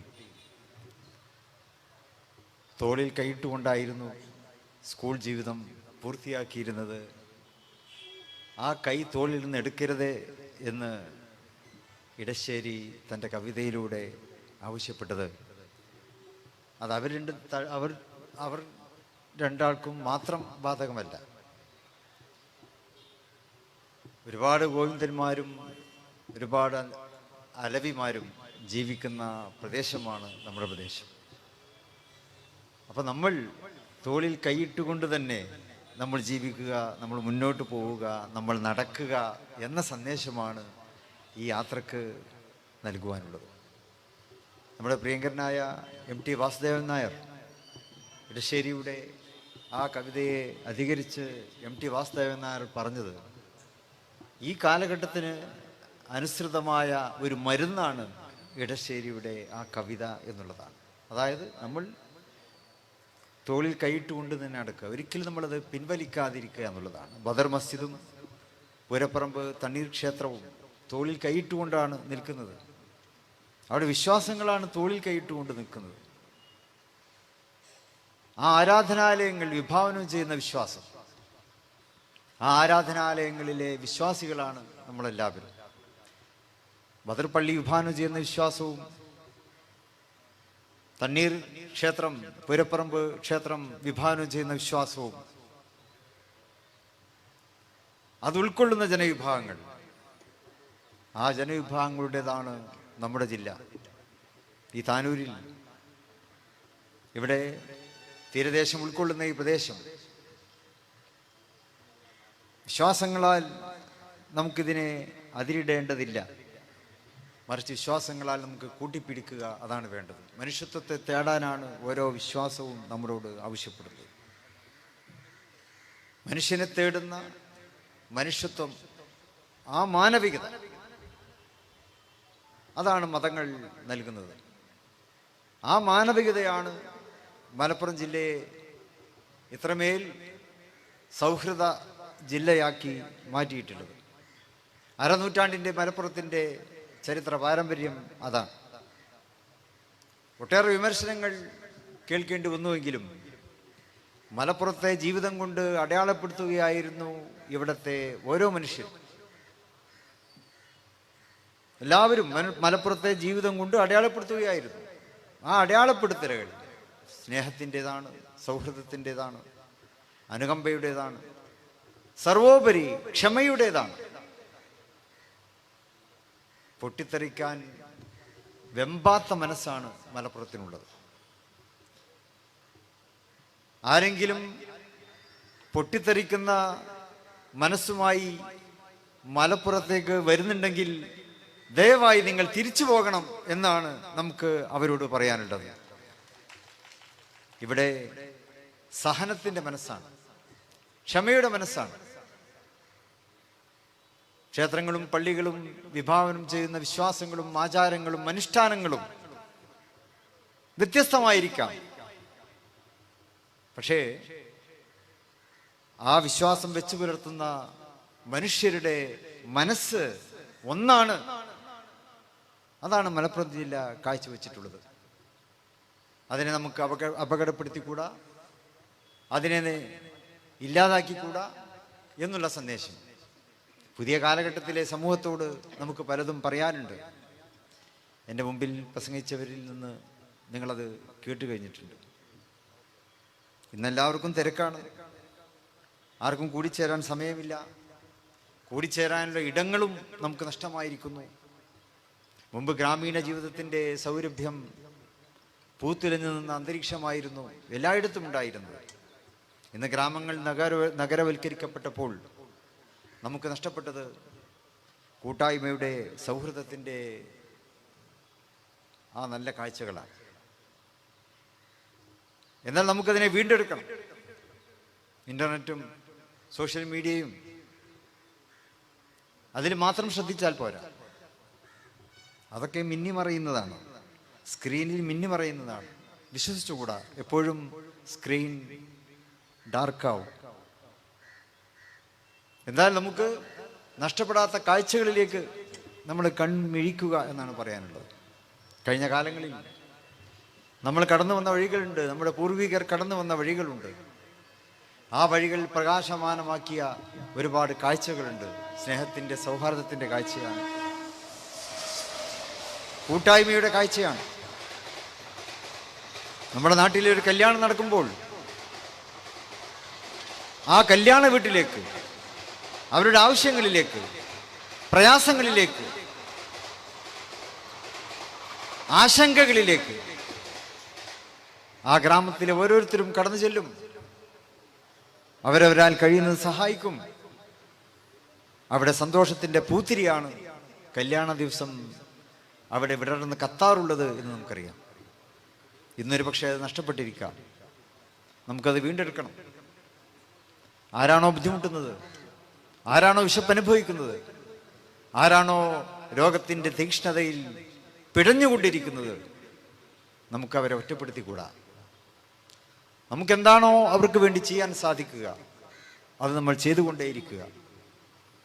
മുസ്ലിം ലീഗുകാരെ നമുക്കത് പറയാൻ ഏറെ അവകാശമുണ്ട്. CA സെൻ്ററുകളും ഷിഹാബ് സംഘൽ സെൻ്ററുകളും എല്ലാം മുന്നോട്ട് വെക്കുന്നതാണ്. ഞാനിപ്പോൾ ഒരു CH ഫൗണ്ടേഷൻ്റെ ഒരു പരിപാടിയിൽ പങ്കെടുത്തു വരികയാണ്. ഒരു ഡയാലിസിസ് സെൻ്റർ അതിൻ്റെ തറക്കല്ലിടൽ കർമ്മം നിർവഹിക്കപ്പെട്ടു. സുമനസ്സുകളായ 2 വ്യക്തികൾ സംഭാവന ചെയ്ത് സൗജന്യമായി നൽകിയ സ്ഥലത്ത് കിഡ്നി രോഗികളെ സഹായിക്കുന്നതിന് വേണ്ടിയുള്ള ഒരു ഡയാലിസിസ് സെൻ്റർ അവിടെ ഉയർന്നു വരികയാണ്. അതാണ് നമ്മുടെ പാരമ്പര്യം. മുസ്ലിം ലീഗിൻ്റെ പാരമ്പര്യം അതാണ്. ആ ഡയാലിസിസ് സെൻ്ററുകളിൽ ജീവിതം തേടിയെത്തുന്ന ആളുകളുടെ പേര് പ്രസക്തമല്ല. ആ ജീവിതം തേടിയെത്തുന്ന മനുഷ്യർ, രോഗികൾ, അവരാരായിക്കൊള്ളട്ടെ, അവർക്ക് രക്തം നൽകാൻ, അവരുടെ രക്തം ശുദ്ധീകരിക്കാൻ, പുതിയൊരു ഊർജം അവരുടെ ശരീരത്തിലേക്ക് കുത്തിവെക്കാൻ, അതുവഴി അവരെ സമൂഹത്തിൻ്റെ ഭാഗമാക്കി മാറ്റുവാൻ, അവർ ഒറ്റപ്പെട്ടവരല്ല, അവരോടൊപ്പം നമ്മളെല്ലാവരുമുണ്ട് എന്നവരെ ബോധ്യപ്പെടുത്താൻ, അതാണ് അത്തരത്തിലുള്ള സെൻ്ററുകൾ. രോഗികളെ ശുശ്രൂഷിക്കുക എന്നുള്ളത് ദൈവത്തോടൊപ്പം നിൽക്കുക എന്നുള്ളതാണ്. രോഗിയോടൊപ്പം എപ്പോഴും ദൈവമുണ്ട്. കരുണാമയനായ ദൈവം, അവൻ രോഗിയോടൊപ്പമുണ്ട്. ആ രോഗിയോടൊപ്പം ബന്ധപ്പെട്ടവനെ കണ്ടില്ല എങ്കിൽ നാളെ ദൈവം അവനെ ചോദ്യം ചെയ്യും. ഇന്നാലിന് രോഗിയുടെ അടുത്ത് നിന്നെ ഞാൻ കണ്ടില്ല, ഞാൻ അവിടെ ഉണ്ടായിരുന്നു എന്ന് ദൈവം പറയും. ആ കുറ്റപ്പെടുത്തലാണ് നമ്മൾ ചെയ്യേണ്ടത്. ചെയ്യാതിരിക്കുമ്പോൾ അത് ചോദ്യം ചെയ്യപ്പെടും എന്നതാണ് അതൊക്കെ തന്നെ സൂചിപ്പിക്കുന്നത്. അപ്പോൾ നമ്മുടെ സാമൂഹ്യ ദൗത്യം എന്നുള്ളത് സമൂഹത്തിന് സമാധാനം എത്തിക്കുക എന്നുള്ളത് തന്നെയാണ്, ആശ്വാസം എത്തിക്കുക എന്നുള്ളതാണ്, ഓരോരുത്തരും അർപ്പിതമായിട്ടുള്ള ഉത്തരവാദിത്വങ്ങൾ നിറവേറ്റുക എന്നുള്ളതാണ്. ആ സന്ദേശവുമായിട്ടാണ് മുസ്ലിം ലീഗ് ഈ സന്ദേശയാത്രയുമായിട്ട് ഇറങ്ങിത്തിരിച്ചിട്ടുള്ളത്. താനൂരിൽ വരുമ്പോൾ നമുക്ക് ആശ്വാസത്തിൻ്റെ നിശ്വാസം ഞങ്ങൾക്ക് കേൾക്കാൻ കഴിയുകയാണ്. ഏതാനും വർഷങ്ങൾക്ക് മുമ്പ് ഇവിടെ പോരാട്ടമായിരുന്നു, ചോരക്കളിയായിരുന്നു. എന്നാൽ 2 വർഷം മുമ്പ് അവിടെ മുസ്ലിം ലീഗ് മുന്നിട്ടിറങ്ങി രാഷ്ട്രീയ സംഘടനകൾ അവസാനിപ്പിക്കണം എന്ന് തീരുമാനിച്ചു. CPM-ൻ്റെയും നേതാക്കൾ അതുമായി സഹകരിച്ചു. ഞങ്ങളത് ഓർക്കുന്നു. ഇപ്പോൾ താനൂരിൽ നമുക്ക് സമാധാനം ഉണ്ടാക്കാൻ കഴിഞ്ഞിരിക്കുകയാണ്. ഇരുട്ടിൻ്റെ ശക്തികൾ ചിലപ്പോഴൊക്കെ അതിനെ ഭംഗം വരുത്താൻ ശ്രമിക്കാറുണ്ട്, പക്ഷെ ഞങ്ങളത് കാര്യമാക്കാറില്ല. നമുക്ക് സമാധാനത്തോടെ തന്നെ മുന്നോട്ട് പോകണം. ഇരുട്ടിൻ്റെ ശക്തികളുണ്ടെങ്കിലും അവിടെയും നമുക്ക് പ്രകാശം വിതറിക്കൊണ്ടാണ് നമ്മൾ നമ്മുടെ ദൗത്യം നിർവഹിക്കുന്നത്. താനൂർ ഇവിടെ അറസ്റ്റ് ചെയ്യപ്പെട്ട ഖാദർ, വക്കം അബ്ദുൽ ഖാദർ ഈ നാട്ടുകാരനായിരുന്നില്ല. സുഭാഷ് ചന്ദ്രബോസിൻ്റെ INA ഫോഴ്സിൽ അംഗമായിരുന്ന അദ്ദേഹം താനൂരിൽ വെച്ചാണ് പിടിക്കപ്പെട്ടത്. വെല്ലൂരിൽ നാട് കടത്തപ്പെട്ടു, അവിടെ നിന്ന് തൂക്കിലേറ്റപ്പെടുകയാണ്.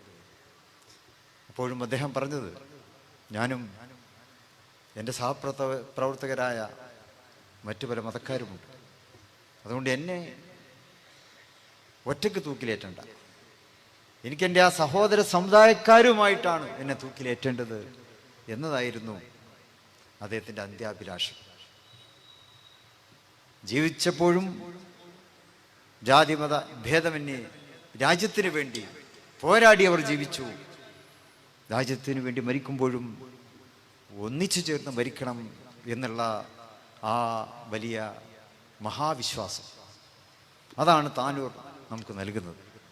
അപ്പോൾ ആ താനൂരിൽ സ്വാതന്ത്ര്യ സമരത്തിൻ്റെ വീരസ്മരണകൾ ഇവിടെ നമുക്ക് വായിച്ചെടുക്കുവാൻ കഴിയുന്നു. മഹാന്മാരായ പല നേതാക്കന്മാരും കഴിഞ്ഞു പോയിട്ടുള്ള മണ്ണാണ് മഹാനായ അബൂബക്കർ ഹസ്രത്ത്. അദ്ദേഹം പാണ്ഡിത്യവും വിദ്യാഭ്യാസ നവോത്ഥാന സംരംഭങ്ങളും ഒരുമിച്ച് കൊണ്ടുപോയ മഹത് വ്യക്തിത്വമായിരുന്നല്ലോ ഹസ്രത്ത് ഉസ്താദ് അവർക്ക്. അസനാർകുട്ടിയെ പോലെയുള്ള സ്വാതന്ത്ര്യ സമര സേനാനികൾ, ഇവരൊക്കെ തന്നെ താനൂര് രാജ്യത്തിനും സമൂഹത്തിനും സംഭാവന ചെയ്തവരാണ്. അവരുടെ ഓർമ്മകളിലൂടെ നന്മയുടെ പക്ഷത്തുകൂടി നമുക്ക് മുന്നോട്ട് പോകാം. ഈ ജില്ലയെ ഇനിയും നമുക്ക് ഒരുപാട് കടമ്പകൾ നമുക്ക് മുമ്പിൽ അവശേഷിക്കുന്നുണ്ട്. അതിനൊക്കെ ആ പ്രതിസന്ധികളൊക്കെ തരണം ചെയ്തുകൊണ്ട് ഒരൊറ്റ മനസ്സോടെ ഇനിയും നമുക്ക് മുന്നോട്ട് പോകാം. ഈ സന്ദേശയാത്രയുടെ ഉദ്ദേശങ്ങളെ നിങ്ങൾ എന്നെന്നും സഹായിക്കുക, ഞങ്ങൾക്ക് വേണ്ടി പ്രാർത്ഥിക്കുക എന്ന് മാത്രം ഇവിടെ അഭ്യർത്ഥിച്ചുകൊണ്ട് ഈ പരിപാടിക്ക് എല്ലാ വിധത്തിലുള്ള വിജയങ്ങളും ഞങ്ങൾക്ക് നിങ്ങൾ നൽകിയ ഈ സ്വീകരണത്തിന് ഹൃദയത്തിൻ്റെ ഭാഷയിൽ ഈ ജാഥയിൽ പങ്കെടുത്ത ഓരോരുത്തർക്ക് വേണ്ടിയും അതുപോലെ തന്നെ ജില്ലാ മുസ്ലിം ലീഗ് കമ്മിറ്റിക്ക് വേണ്ടിയും നിങ്ങൾക്ക് ഇവിടെ അതിൻ്റെ നന്ദിയും കൃതജ്ഞതയും പ്രകാശിപ്പിച്ചുകൊണ്ട് ഞാൻ എൻ്റെ വാക്കുകൾ ഉപസംഹരിക്കുന്നു. നന്ദി. ജയ് ഹിന്ദ്.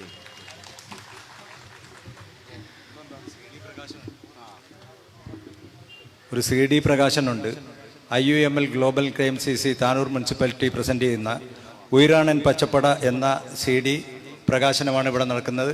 ബഹുമാനപ്പെട്ട തങ്ങൾ കുട്ടിയാമുട്ടിയാക്കാക്ക് ഇത് കൊടുത്തുകൊണ്ട് ഈ പ്രകാശനം ഇവിടെ നിർവഹിക്കപ്പെടും.